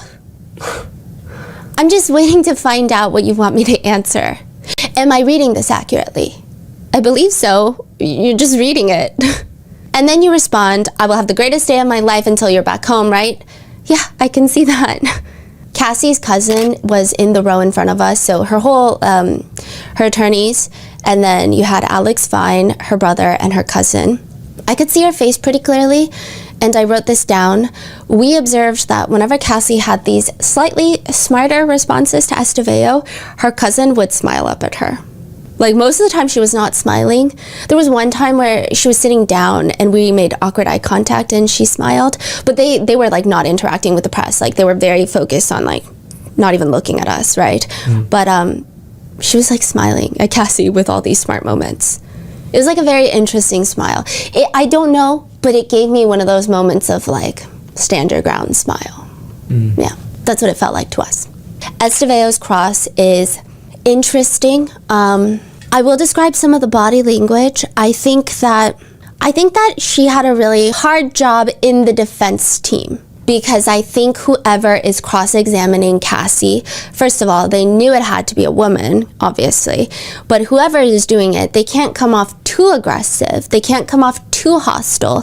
This is victim number one of the entire case. They have to be gentle. They have to discredit her, all while being polite, not being aggressive at the same time. I think it's very tricky. I think that so far, out of everything we've seen from the defense, this is probably the hardest position one of them has been put in thus far. Probably there will be more opportunities for harder positions, but I will describe some of the body language. Estevao the whole time has her arms crossed, and then she keeps like getting post-its from Tenny Garagos. She keeps looking at Mark Agnifilo. She keeps looking at Tenny while Cassie's answering the question. She does this thing where she will physically lean over the podium and like listen to Mark whisper to her the next question. And she'll do it with her arms crossed. It's like this really weird demeanor. It's like when you're doing a group project and you were not there for most of the project, and the professor is like, so who did the group project? And you lean over and they whisper and you go, so we did. That was the energy, and it was not just perceived by me, because later at a sidebar, the judge tells Estevao, one thing I'd like to avoid, I know you're almost done, sometimes a question is asked and then you're kind of going and looking at the rest of the members of the defense. I think it's disruptive in terms of you have asked a question, so you should listen to the answer. And the jury is seeing it. I don't want that to be an element of this case. Mark, yeah, it was weird. Like, she like physically just leaned over and then would come back. So the judge is saying that you need to pay attention to the answers. Yes, and I think that's why the cross was so confusing and kept jumping around, because it didn't feel like she's going based off of the answers that Cassie's giving. It's like she has a list of questions and she's just like checking it off. And I do think the prosecutor was doing the same thing. Johnson was doing similar things with Cassie, but it just, both of them, it was so long. And I think the part that really bothered me is like, yes, you have to establish your foundation. You have to tell the jurors everything, right? But now it's like you put such a pregnant Cassie on the stand for so long. And I swear to goodness, from my opinion, half the time for the direct and the cross, it looked like the jurors were falling asleep. So I'm like, why are you putting this girl through all of this just to go in circles and the jurors don't even care? Right. Or at least it looks like they don't even care. Got it. Mark tries to take the fall for it. He tells the judge, it's probably our fault. I'll try to keep it. And then he pauses because the judge interrupts. Miss Estevao is in charge. I'm sorry, Judge. Now, there were brief arguments on whether or not the still images of freak-offs would be shown to the press and public in open court, aka not posted online, like sealed, like exhibits that are sealed so you can't request them, not shared with media organizations, but displayed on the public screen that the members of the press and public can see. I actually have a sick feeling. The RMT members and I were talking about it. There were some members of the public in the line outside the courthouse where it felt like they came specifically in hopes of seeing something. That was like the kind of conversations we overheard some. It was just really gross. There was one representative that I believe was a spokesperson for major media outlets that stated it should be viewable in open court, stating that the evidence should not be sealed, or that they should pool certain reporters, some members of the press, like vetted members, some representatives that can see the videos so that they can present a description to them to the public. The argument being that these videos must have some persuasive and evidentiary value that the public should have the right to know about.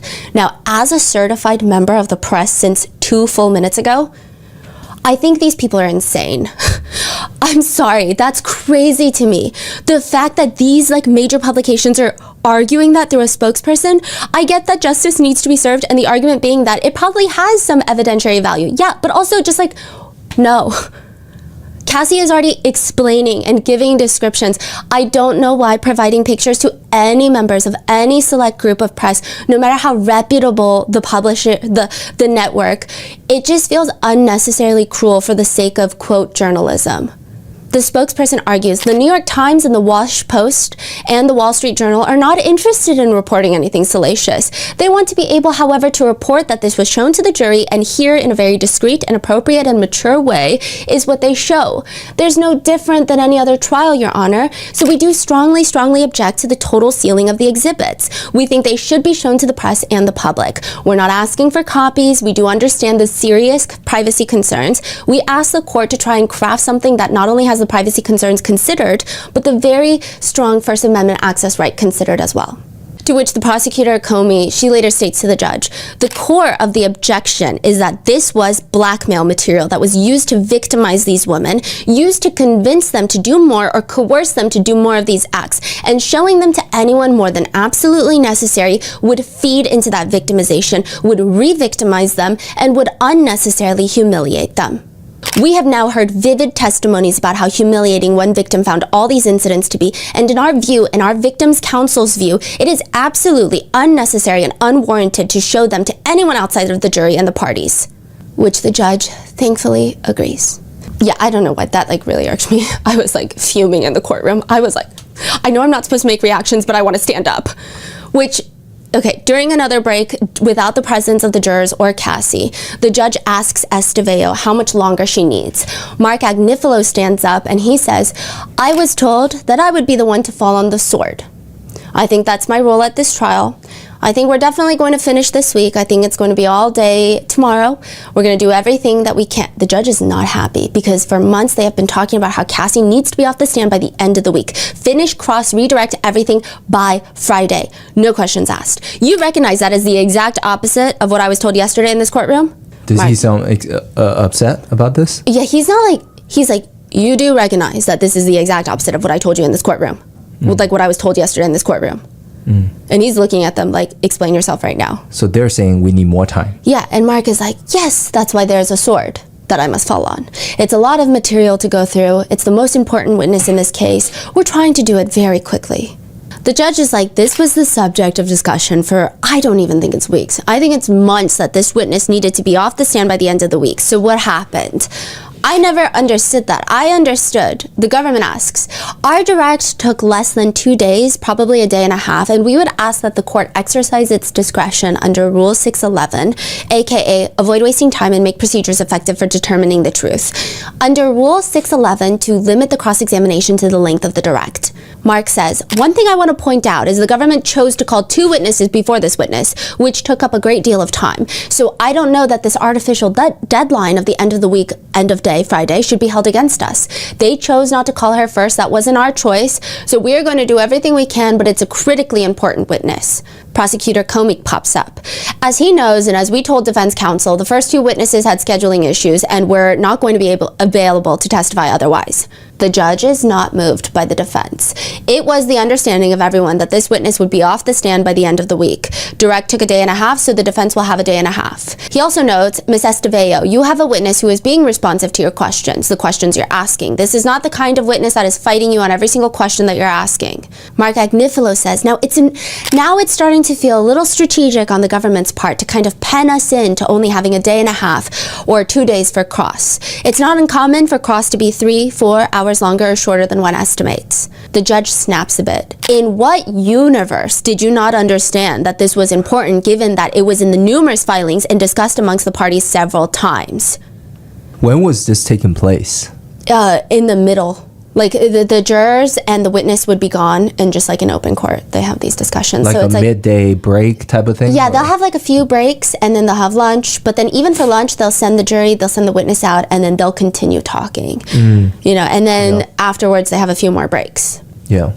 Wasn't there like speculations on why they're doing this? Like delay this cross because Cassie is extremely pregnant? Yeah. So there's like a lot of speculations that the defense is pulling out some really dirty cards. There were speculations that they were trying to delay the beginning of the trial so that Cassie wouldn't be pregnant during her testifying, which was later semi-confirmed to some netizens, with the defense trying to argue that they didn't want Cassie to walk in front of the jurors pregnant. So there's like a lot of reasons, but you know, it's very interesting because the judge, like I said, what I've heard about the judge is that he's so fair. One attorney that I did unrelated to this case, I heard in the hallways, they said that judge is sharp. He's too sharp. Personally, I like my judges a little dumb. Like, this judge is very sharp, so there's That's that. Crazy. Yeah. Mark Agnifilo continues, this is a critical witness in a case that involves a life sentence. So the schedule is important, but Mr. Combs' right to cross-examine this witness fully and fairly is quite important. Thankfully, the defense does start speeding things up and Cassie is off the stand by Friday, but it's very interesting.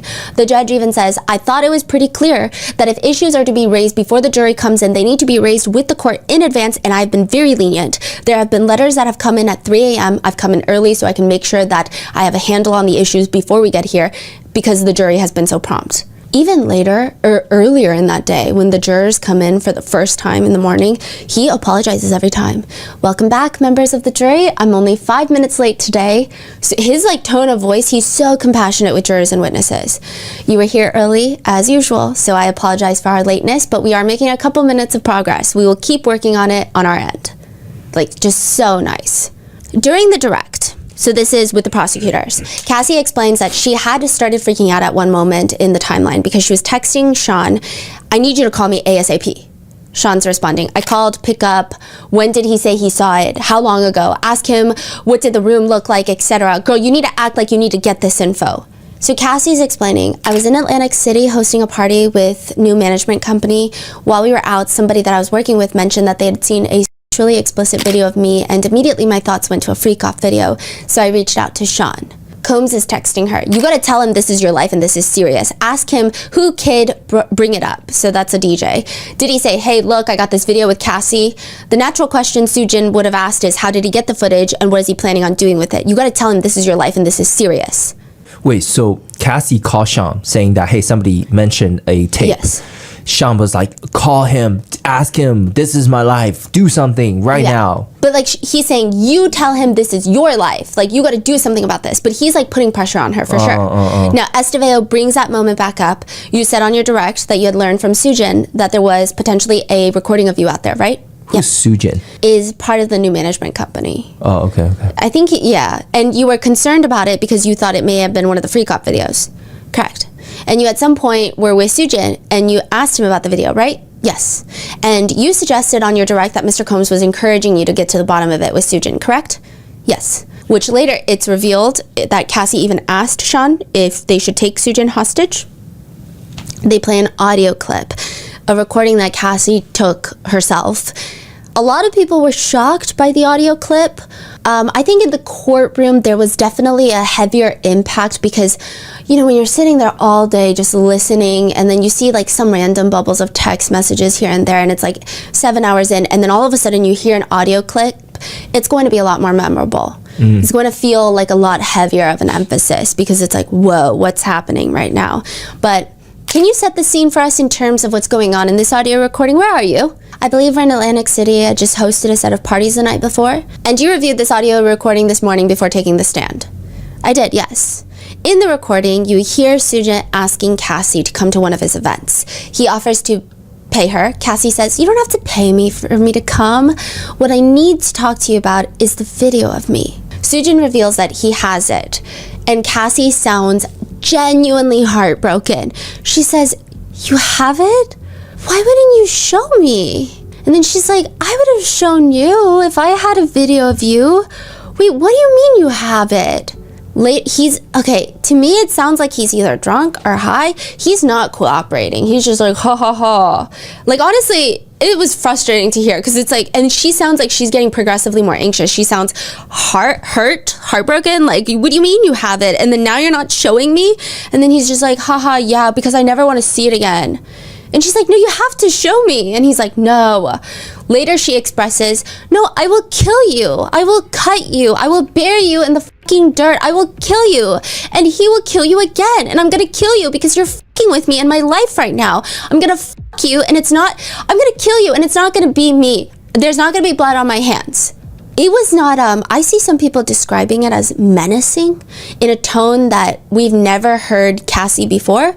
I don't necessarily think so. It was not like this dark, sinister, hey, look at me, I'm gonna fucking kill you. Like, the thing is that it's not like she's trying to kill him for, like, she's saying that, hey, give me, like, he has this material of hers, like blackmail material. No, but he won't, it's not even that he won't give it to her.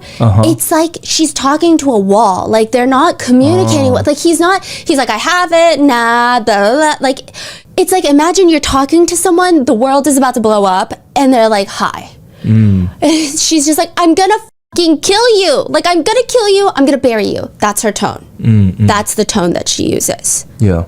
A lot of people went online to describe it as menacing, as a voice we've never heard before. I think it was shocking in the moment. There was impact. I just felt it was a very desperate response considering the circumstances.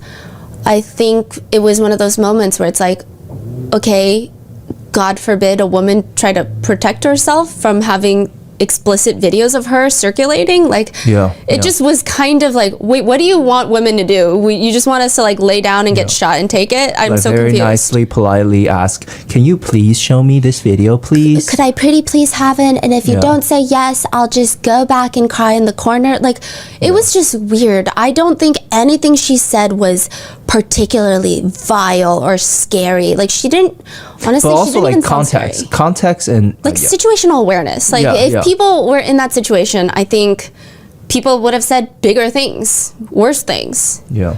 But they try to use this to ask Cassie and try to establish the idea that Combs also didn't want the freak-off videos leaked as much as Cassie did. Have you ever witnessed Mr. Combs expressing concern about these videos being released? Yes. And Mr. Combs always supported you in not wanting these videos to come out and prevented these videos from coming out. Yes. But this is the part where they confirm there was an escort that you met named Mr. Jonathan Odie a few times, right? Yeah. Do you know who I'm referring to? Yeah. At some point you understood that he'd taken a secret video of you and Mr. Combs that he had at a freak-off, right? I thought he did, yeah. When you found out about that, you spent some amount of time, several months, trying to make sure that it went away, right? I did not. Mr. Combs did. Yeah. You understood that Mr. Combs spent a great deal of time and money to make sure that video went away, right? I didn't know any of the details. Were you aware that he spent a significant amount of money to make sure that that video did not get released? Because remember, there is an agreement circulating that Jonathan Odie received $5 million in exchange for signing an NDA. Cassie says, no. So she was not aware. And you were very concerned about the situation with Mr. Odie, right? Yeah. He seemed like a volatile personality, right? I don't know about volatile, I just didn't trust it. He was threatening to release a sex video of you, right? I don't know that he actually did that. I'm sorry. You don't know if he threatened to release the video? I don't remember. You just remember learning that he had a video. I was in the room with him and I saw the phone up, and so I told Sean about it right after. Mr. Combs is a celebrity, as we've already established, right? Yes. And these would have been embarrassing to him and had they been released, right? Yes. In another text message, the defense shows Cassie texting Combs, "You're whack for lying to me about bitches coming to the house. I tried to just leave it, but you're fucking with me now. You aren't here, and all you've done is stress my nerves. You're really bringing up Sujin? You're crazy. He's a grown man. I was trying to keep it cool. He hit me when I got home that he fell asleep. I don't know what you want to do anymore. I want to do whatever I can, but you just keep putting me down. I'm over here dealing with this on my own. I really hope you didn't get drunk and embarrass me, but I'm sure you did. Always great to hear bitches telling me shit I don't want to hear or know." So Cassie sent this text message to Sean Combs a few days after the Sujit incident. Again, I'm not really sure why the defense brought it up, because I'm like, if anything, it just showed Cassie saying, like, I'm dealing with this all on my own, adding to probably her feelings of desperation, adding to the fact that, yeah, she did, with words, threaten to kill someone, but it means situational awareness, having some context. This text message just kind of bolsters. Yeah, and again, like the attorney was saying that it would be embarrassing for Sean Combs to have this video out. Meanwhile, he didn't do anything about this. He's like partying. Yeah, versus Cassie is the one like desperately trying to do something about it. Right? Yeah. So I'm not entirely, like, I think there was a point they were trying to make, but clearly it didn't get made well enough. I'm sure they asked a few questions afterwards about that text message, but like the point did not point. One text message thread from June 2017 reads, "From Cassie to Combs. The game starts at 10 p.m. No texting after this.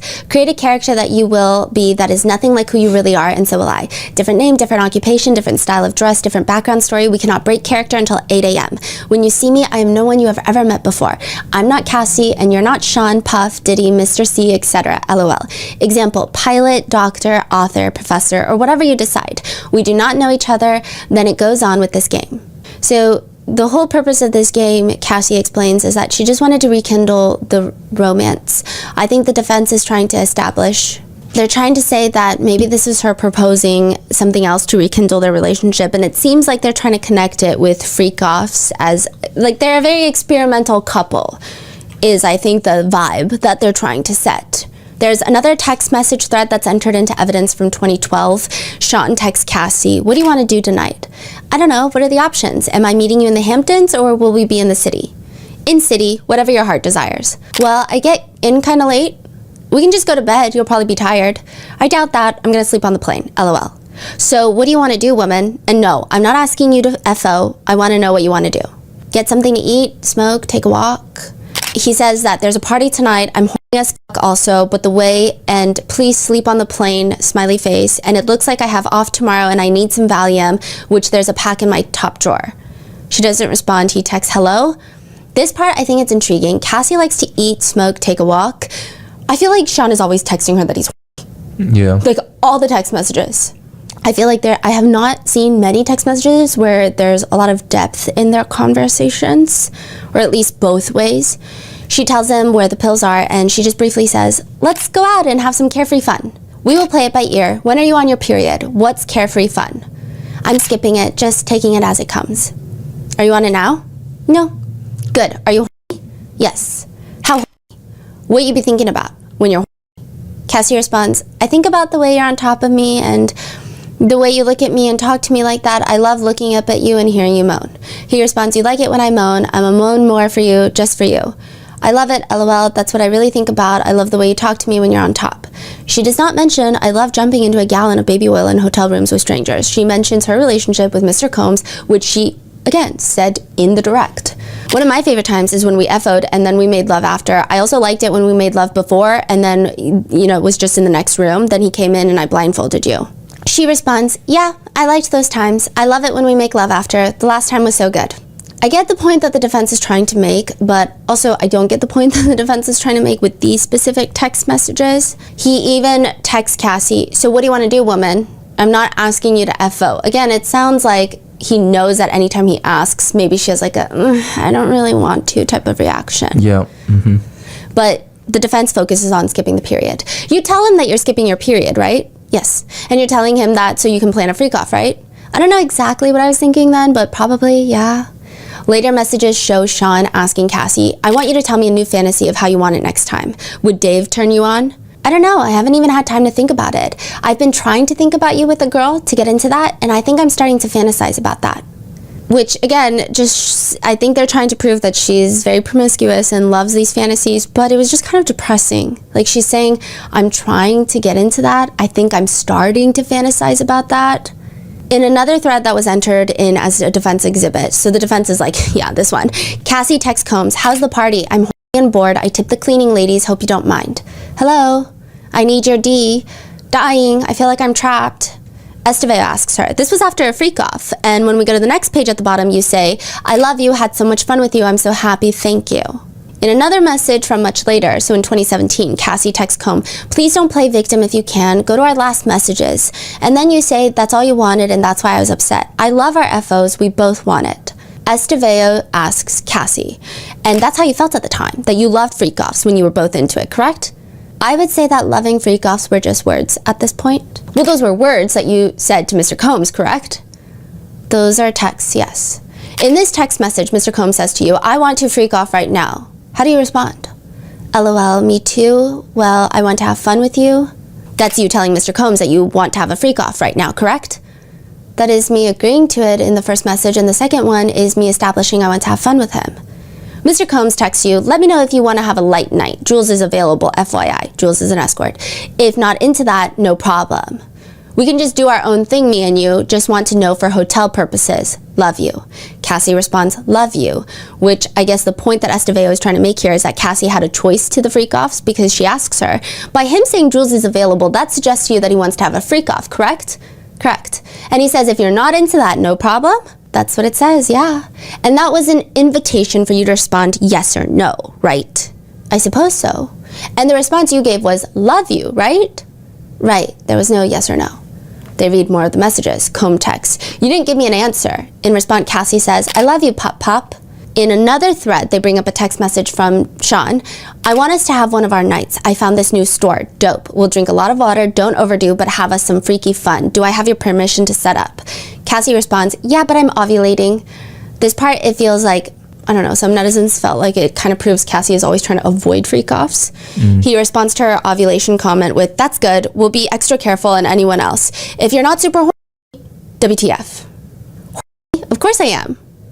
Then in another message, Combe says, same f***ing page, let's get some outfits, shoes, go to sex club, maybe a sex club with your wig. Cassie responds, okay. We sure about tonight because I'm making plans, so I need to know, no stress. Which, yes, the words on the text sound like, yeah, just let me know. But I guess Cassie is saying, like, it wasn't like that. She testified in the direct that she hated the sex clubs, and he says, you sure? I need to know, no stress. He texts, didn't hear from you, so just put some plans in motion. If you're not sure, please let me stop. Surprise package coming out of state. Just let me know if I'm headed in the wrong direction so I can cancel. She responds, I told you I was getting my lashes and brows done at 8. I just finished. Cool, read and answer my text. The defense opening statement, Tenny Garagos brings up that Combs did indeed have a bad temper that was, quote, when he drank or did the wrong drugs, he got violent. AKA he's violent because mainly of the amount of substance abuse. She continues, Combs' violent outbursts, often fueled by alcohol, jealousy, and drugs, might have warranted domestic violence charges, but not sex trafficking and racketeering counts. With Estevao repeating questions and circling back and bringing more questions about drugs, you would say that he was an addict, right? What substances was he addicted to? To which, yes, I think Cassie's attorney should have and did prep Cassie on how to respond to the questions in the honest way, but I do think that she's like fed up. Cassie's not having it. There were points in your relationship when he was heavily dependent on opioids, right? We both were. There were points. You said that when he's taking drugs, he's not doing well. Is that what you said? I was saying from my perspective, like my mind. If I'm taking drugs, I'm not doing well. Like, I'm just trying to follow you right now, your questions. My question is confusing. That's okay. When Mr. Combs was using more drugs, was his mood worse? I can't specify. There was a lot of drug use. You witnessed a lot of drug use by Mr. Combs, right? We both participated, yes. You said before that you witnessed him withdraw from opioids, right? Based on those experiences, how did his mood change during the withdrawal? I haven't thought about it in a while. I'm also not a doctor. Your serotonin levels are definitely messed up after you party and take certain pills. So coming off of them, yeah, you'd be pretty irritated. And part of the appeal of freak-offs was going to be doing drugs, right? Part of it, at the time, there are different reasons for me. The freak-offs were also a time to do drugs in a safe, confined space in a hotel room, right? Yeah. So someone like Mr. Combs, who is a celebrity and well-known, it's an opportunity for him to take drugs and experiment and not be seen by anyone, right? Yeah. And did you ever call each other get high partners? We did.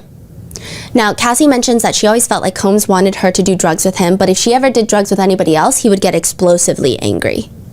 The defense is trying to bring up that Combs tried to get Cassie off drugs. At one point, he encourages her to go to rehab, and Estevao even asked, to your knowledge, did he tell drug dealers in the LA area or have communicated to drug dealers in the LA area that they were not to deal drugs to you? Cassie says yes.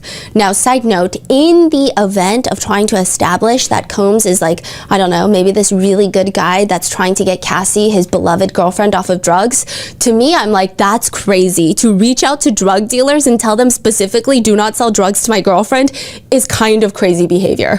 Like, that is controlling behavior. So like, I do feel like a lot of, and then I have seen whispers in the courtroom where it's like, it was weird because like the point proven bypassed and then like a stronger different point was made with that one. Because it's just like, that just proves how controlling he was.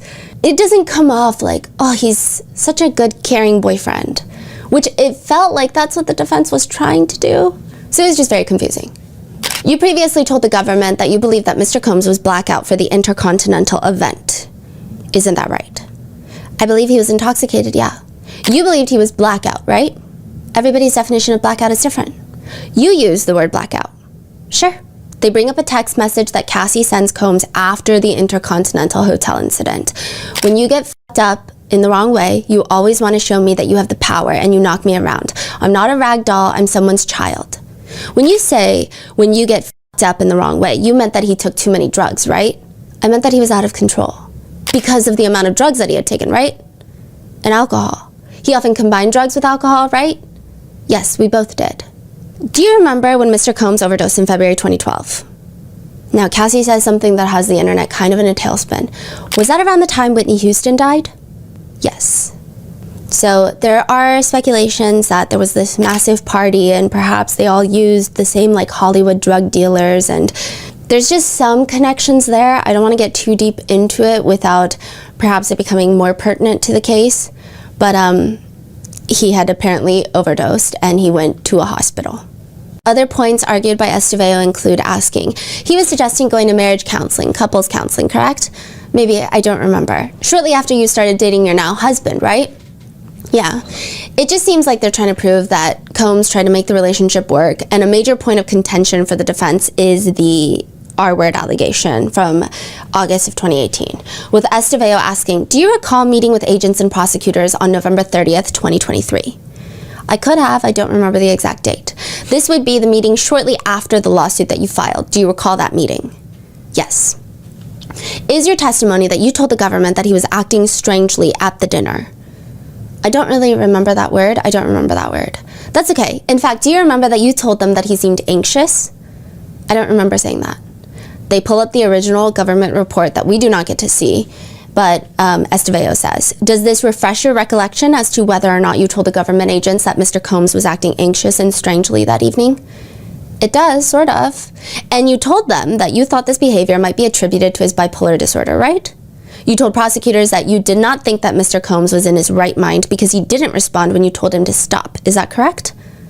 Then they bring up a message that Combs sent to Cassie, which is August 21st, 2018, that reads, from Cassie to Combs, hit me when you can, heart emoji. And then he responds, I know I look bad to you. I could tell I didn't turn you on yesterday. I fell off, but I'm about to get my shit together. Estevao states that in the April 2025 meeting with prosecutors, Cassie told them that the alleged R-word incident happened August of 2018. You saw Mr. Combs the day before this message, right? I think so, I'm not sure. So the insinuation being that the text messages were sent around the time of the alleged R-word.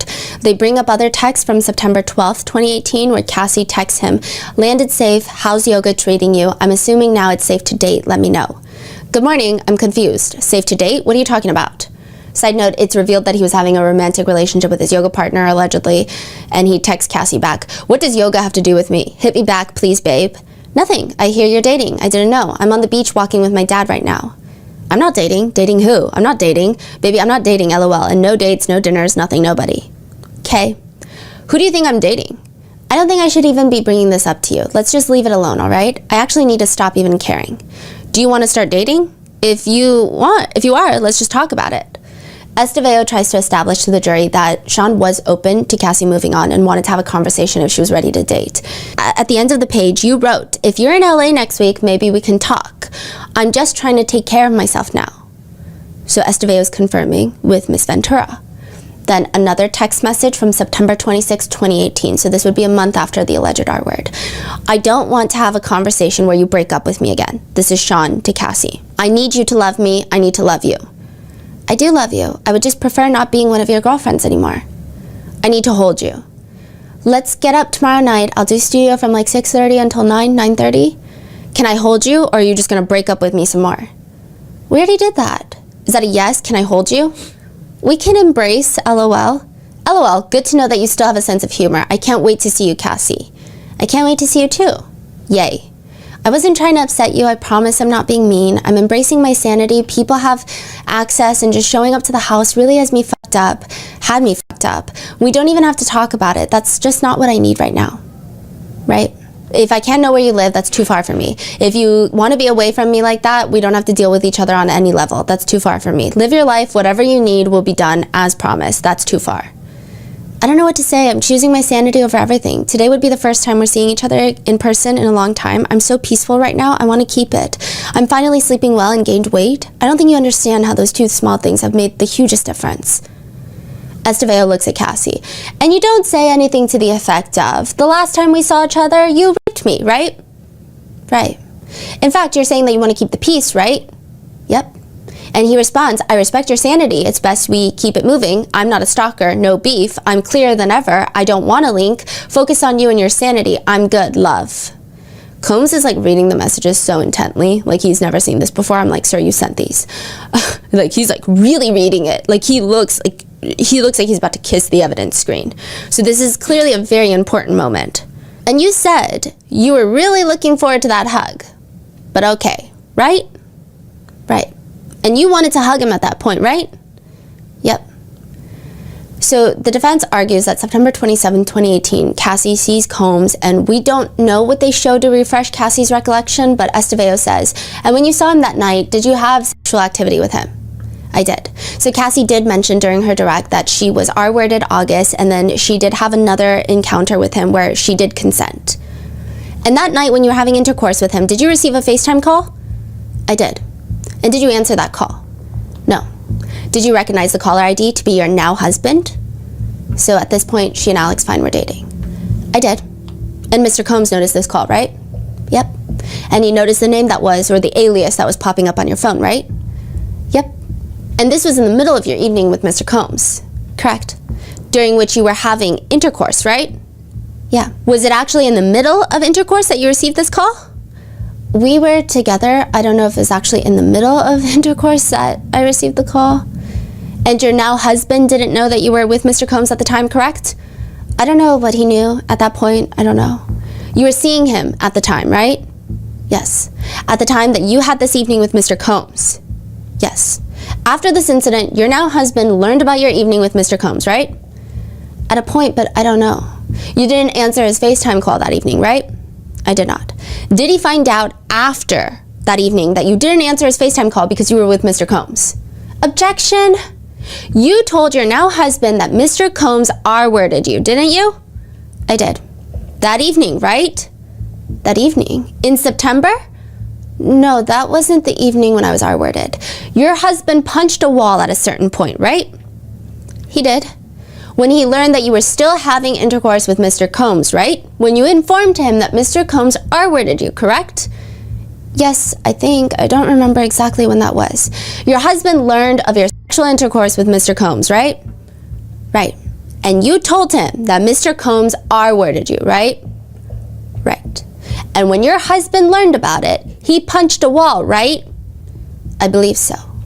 The point I think that the defense is trying to establish, whether you agree with it or not, their defense is that she was seeing Alex Fine, she was dating him, and then she had this evening with Sean Combs in September of 2018. Alex Fine FaceTimed her. Clearly he's finding out that maybe she's not where she said she was going to be, or something of that sort. She goes back to him and he's trying to ask her, like, where were you? And they're almost insinuating that she comes up with this R-word story in that moment to kind of de-escalate perhaps a big relationship fight with this new boyfriend of hers. Is kind of what they're insinuating with this line of questioning, or at least that's what we got from it. Estevao brings up other text messages from October 5th, 2018, so now this is 2 months after the alleged R-word. Combs texts, "I'ma just fall back. You call me when you need me." Cassie responds, "To be honest, I'm not sure how to even handle things to get my life to a comfortable place. I know that you don't want to hurt me anymore. I miss you. I feel so lost without you. I'm heartbroken. I don't trust anymore. I'm sad." You don't see him for a number of weeks, correct? A month after this is November 15th, 2018. Kim Porter passes away unexpectedly. Isn't that right? Yes, it is. And you went to a memorial service for Miss Porter, correct? Another message is entered into evidence sent from Cassie to Combs on November 19th, 2018, after Kim Porter's memorial service. "I didn't just leave you, I said goodbye a few times. I want to be there for you, but needed to get to Grandma. My flight was delayed, so I'm taking off now. I need to be real with you. I know how crazy and painful this all is. And you want my support, but you've compared me to Gina the other day and the babysitter, whom he's allegedly sleeping with at the time. And there's last night, and you posted that Kim was your soulmate. What was the 11 years all about? 11 consistent years. I know you're going through a lot, but that hurt my feelings. I love you, but I'm going to my family right now. I'll probably make it Saturday with my dad. I'll hit KK, Christina Coram, the chief of staff. Hit me if you need me. Love you." So Estevao and what they've been arguing since the defense opening statement is that Cassie did not leave Sean Combs because she realized that he was abusive and that he R-worded her. They're trying to argue that her final straw in leaving was that he called Kim Porter his soulmate online. He let you go, right? You never saw him again after that, right? "I didn't see him again. I don't know about letting me go. That's different." "You never saw him again." "Yeah." "And you got married." "I did. To the love of your life." "Correct. And over the years, has Mr. Combs reached out to you?" "Yes." So they start reading text messages from Combs to Cassie, checking on you, seeing how you're doing, hope you're well. Sending you love and light, hope you're well. "Congratulations, Cass, I'm truly happy for you. You're going to make a beautiful mother. God bless." This one Cassie does respond. "Thank you, God bless. Sending you love and light, hope all is well. I had a dream about you last night," shaking my head. "What a difference a year makes. Really happy for you. Have a blessed day. Just sending love."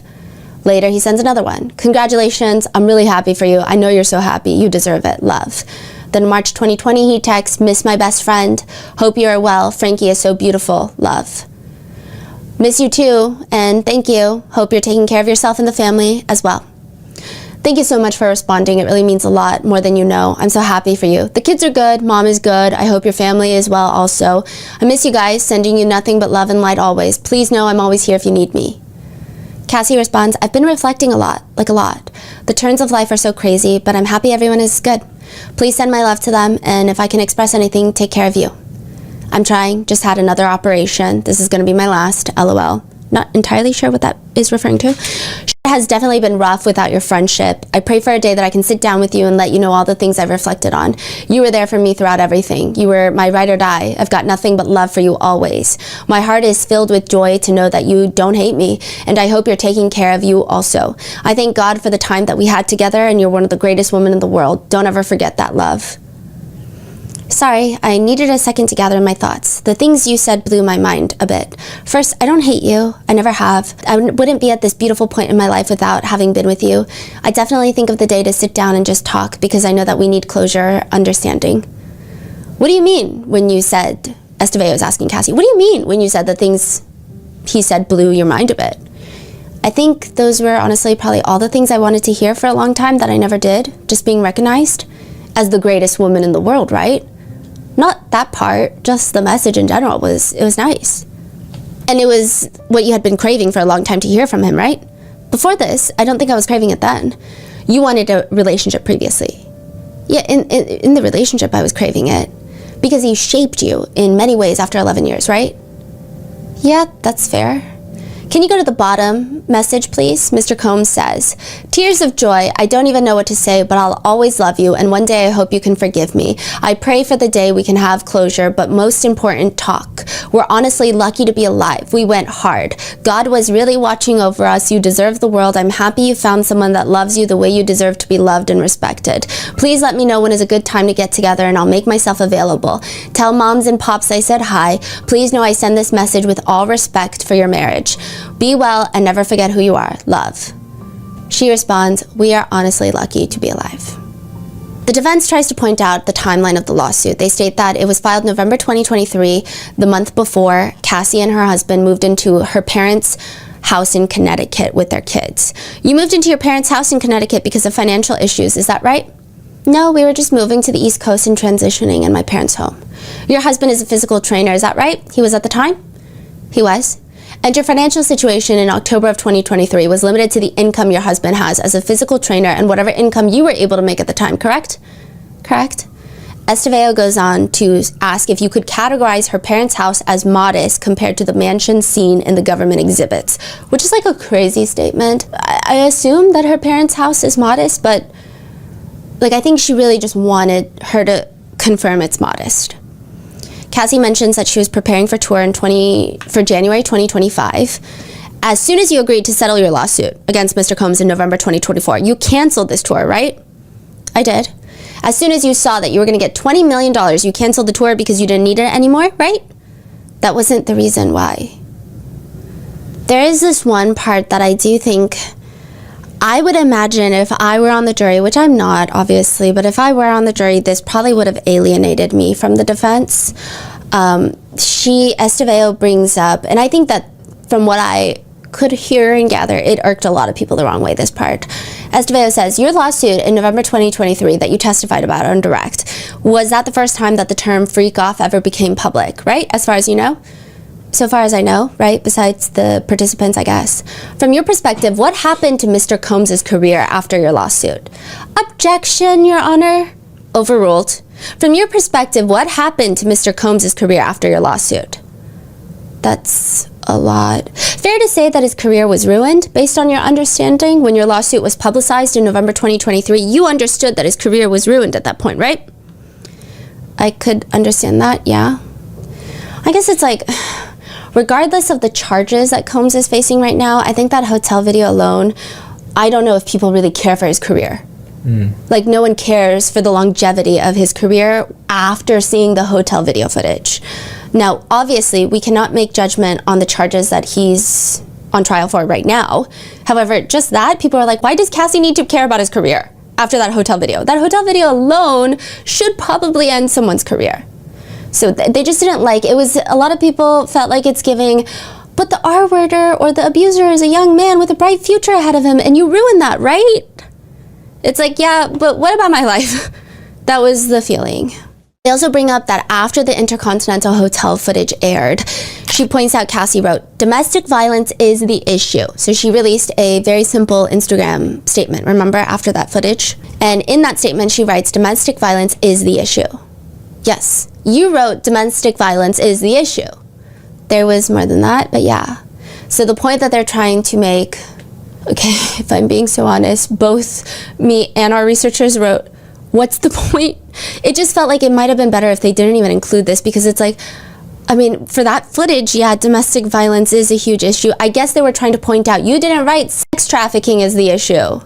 But it would just felt like, like it just was, I imagine if, again, we were on the jury, I would have been like, this is very alienating for me because that's crazy. Yeah. And there is this part where it's kind of confusing. Estevao is trying to say at that point in the timeline, it's unclear if she's saying at that point in the timeline or right now, but she says, and you still don't hate him now, right? And Cassie says, I don't hate him. And Combs shakes his head side to side. In fact, you still have love for him? I have love for the past and what it was. The defense closes their cross-examination with the text message, want to freak off one last time tonight? This is what Combs texts Cassie in 2012. They break up in 2018. Want to freak off one last time tonight? What? You can't read?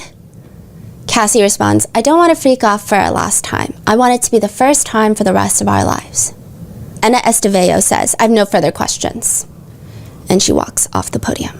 Prosecutor Johnson does the redirect. She pulls up more messages from that exact text thread in which Cassie texts later. And you know what? Prosecutor Johnson, I felt like this was her redemption arc because her direct, a lot of people were struggling with her direct. I heard, because I do try to listen to like what people in the public are saying about, because there's like overflow rooms. Anyway, I'm trying to listen and see what people thought, because sometimes when you go online and you have a very different reaction from a lot of people in the courtroom, because you're getting snippets of headlines and random excerpts from the court day, and then the people that were actually in the courtroom, you're getting like 8 hours of information. Sometimes there's a discrepancy, and a lot of people said that with Prosecutor Johnson's initial direct, it just didn't, like, they felt frustrated because this is an emotional testimony. And yes, you don't want to re-traumatize the victims, but there were a lot of points where it just felt like she didn't let Cassie talk. Like, she just kept moving on to the next question, when the jurors are like, wait, we want to know what she would have said further. Because there'd be these moments where she's collecting her thoughts, like wiping away a tear, and then we're already moving on. When it's like, wait, I feel like she was trying to say something after that, like after she collects herself. Yeah.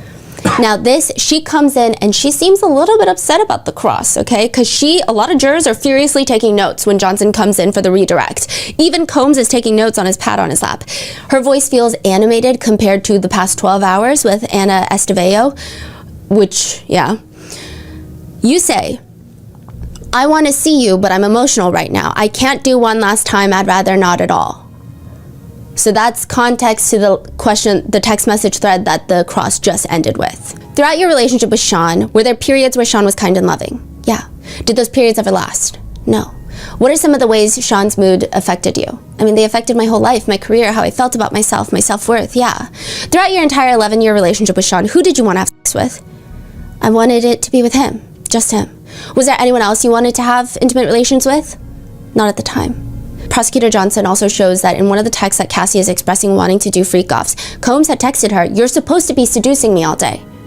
During freak-offs, how often was your career discussed? A lot? Why didn't you get to do many of the things you wanted to do for work? Because I had a whole other job. What was that whole other job? It's basically a sex worker. Motion to strike. So the judge does grant the motion to strike, which means jurors should disregard the last answer, which I think is nearly impossible to do as a human, but don't get me started on that. The prosecutors also point out that in other messages, it seems like Combs requests freak-offs. Meanwhile, Cassie is sending messages like, I can book a show for us to go see tomorrow night. We can be like old times and take our Central Park walk, smoke, drink some wine, just veg out. Sorry if I seem a little out of it. They put our oldest dog to sleep today. Instead, they do a freak-off. Do you have any doubt that Combs R-worded you? No. And a few weeks after that, in August of 2018, did you have consensual activities with Sean? Yes. And you said the settlement was not the reason you canceled the tour. Correct. Why did you cancel the tour? After filing my lawsuit, I was just overwhelmed, and I couldn't continue doing that at that point. It was quite overwhelming addressing the past in the way that I chose to. I didn't want to be away from my kids at the time. Do you plan to file any more lawsuits? No. Do you expect to get any money out of testifying at this trial? No. How much money did Sean pay you to settle the lawsuit? $20 million. Would you give that money back if that meant you never had to have freak-offs? She starts, this is probably the most emotional part of her testimony. I'd give that money back if it means I never had to do freak-offs. If I never had to have freak-offs, I would have agency and autonomy, and I wouldn't have to work so hard to get it back. And this is like, my researchers and I saw the same thing. A member of the defense team looks over at another member of the defense team and basically rolls their eyes. And I'm like, I get it. You don't think that that happened. You think that she consented, but it was kind of sad to see. It was just like, really, wow, what is happening right now? Combs is frozen as a statue. Do you remember when defense counsel asked you yesterday if freak-offs were a special time that you cherished? Yeah. How would you describe the experience of an escort urinating in your mouth while you were on the floor? Objection. Sustained. So they gotta move on. How many times did Sean insist you have a freak-off when you still had a UTI? All the time, frequently? And did Sean beat you during freak-offs? Yes. Once or more than once? More than once? How did you feel during the freak-offs when Sean beat you? Worthless? Just like dirt? Like I didn't matter to him? Like I was nothing? Like absolutely nothing? What concerns did you have, if any, about saying no to freak-offs? I was worried for my safety, I was worried for my career, but I was also in love with him, so I worried that he wouldn't want to be with me anymore. No further questions at this time. Estevao is back on the podium and she proceeds to go through and readdress a lot of the things, but nothing new is said until she asks, you stated on the redirect that you did not have any additional lawsuits other than your suit against Mr. Combs, right? Right. You have recently received a settlement from the Intercontinental Hotel, didn't you? No. So at this point, I was kind of confused of like, oh, maybe Estevao got incorrect information, right? You did not? I haven't received a settlement from the Intercontinental. Did you make a demand on the Intercontinental? I did. Did you receive anything in response to that demand? No, I haven't. Do you anticipate receiving some settlement in that case of matter? I do. How much do you expect to receive? I don't know the exact number. Can you provide an estimate? I think it would be 10 million, maybe? And you reached the end of the settlement discussions with the Intercontinental? I have.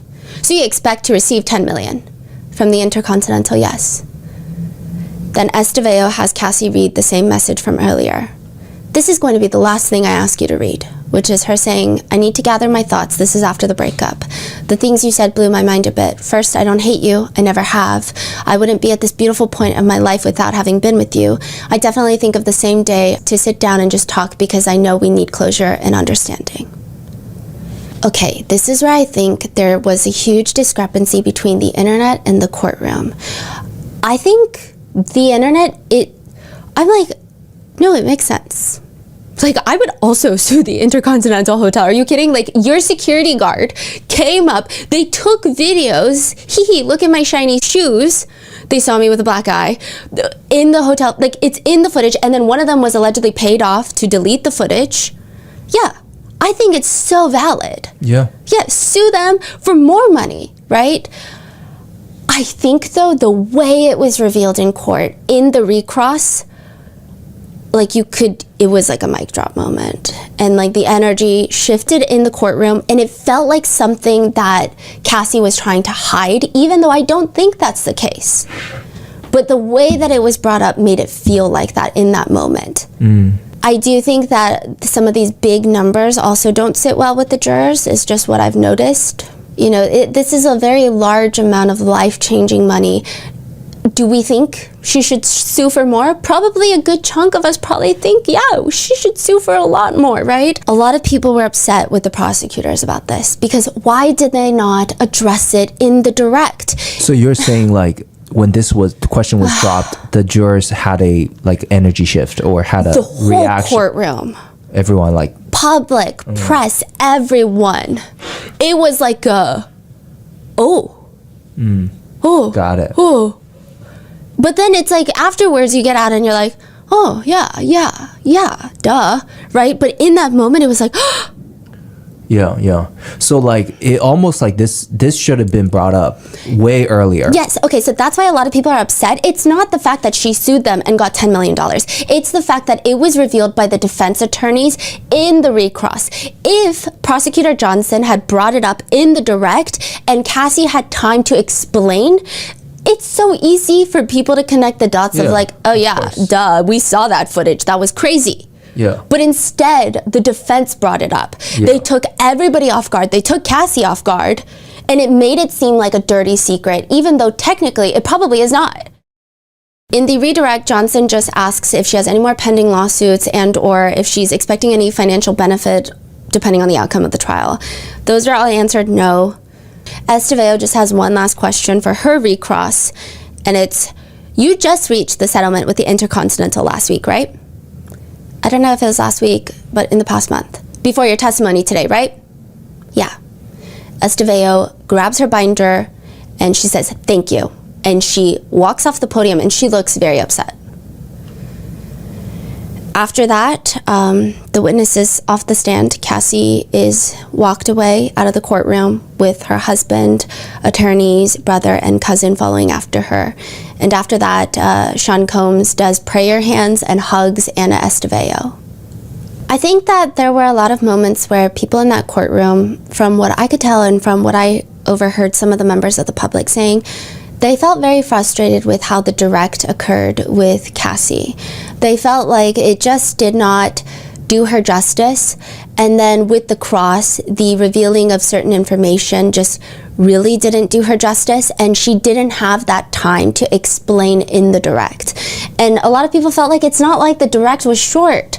Some jurors were seen allegedly falling asleep. We think they looked like they were very sleepy and very zoned out and not engaged during the direct. So there's clearly very slow moments where we just kept circling back, we kept rambling about things, and maybe legally it's like they're establishing the foundation, but it just, as someone who probably resonates with a juror, because I'm not an attorney, it just felt like a lot of yapping, but nothing was being said. And like the fact that you have Cassie on the stand to be re-traumatized through all of this, it's like, it felt lengthy for no reason. And yet we didn't even address the Intercontinental. We didn't address a lot of these things that if she had been given the time to explain her side of the story, it probably would have been good.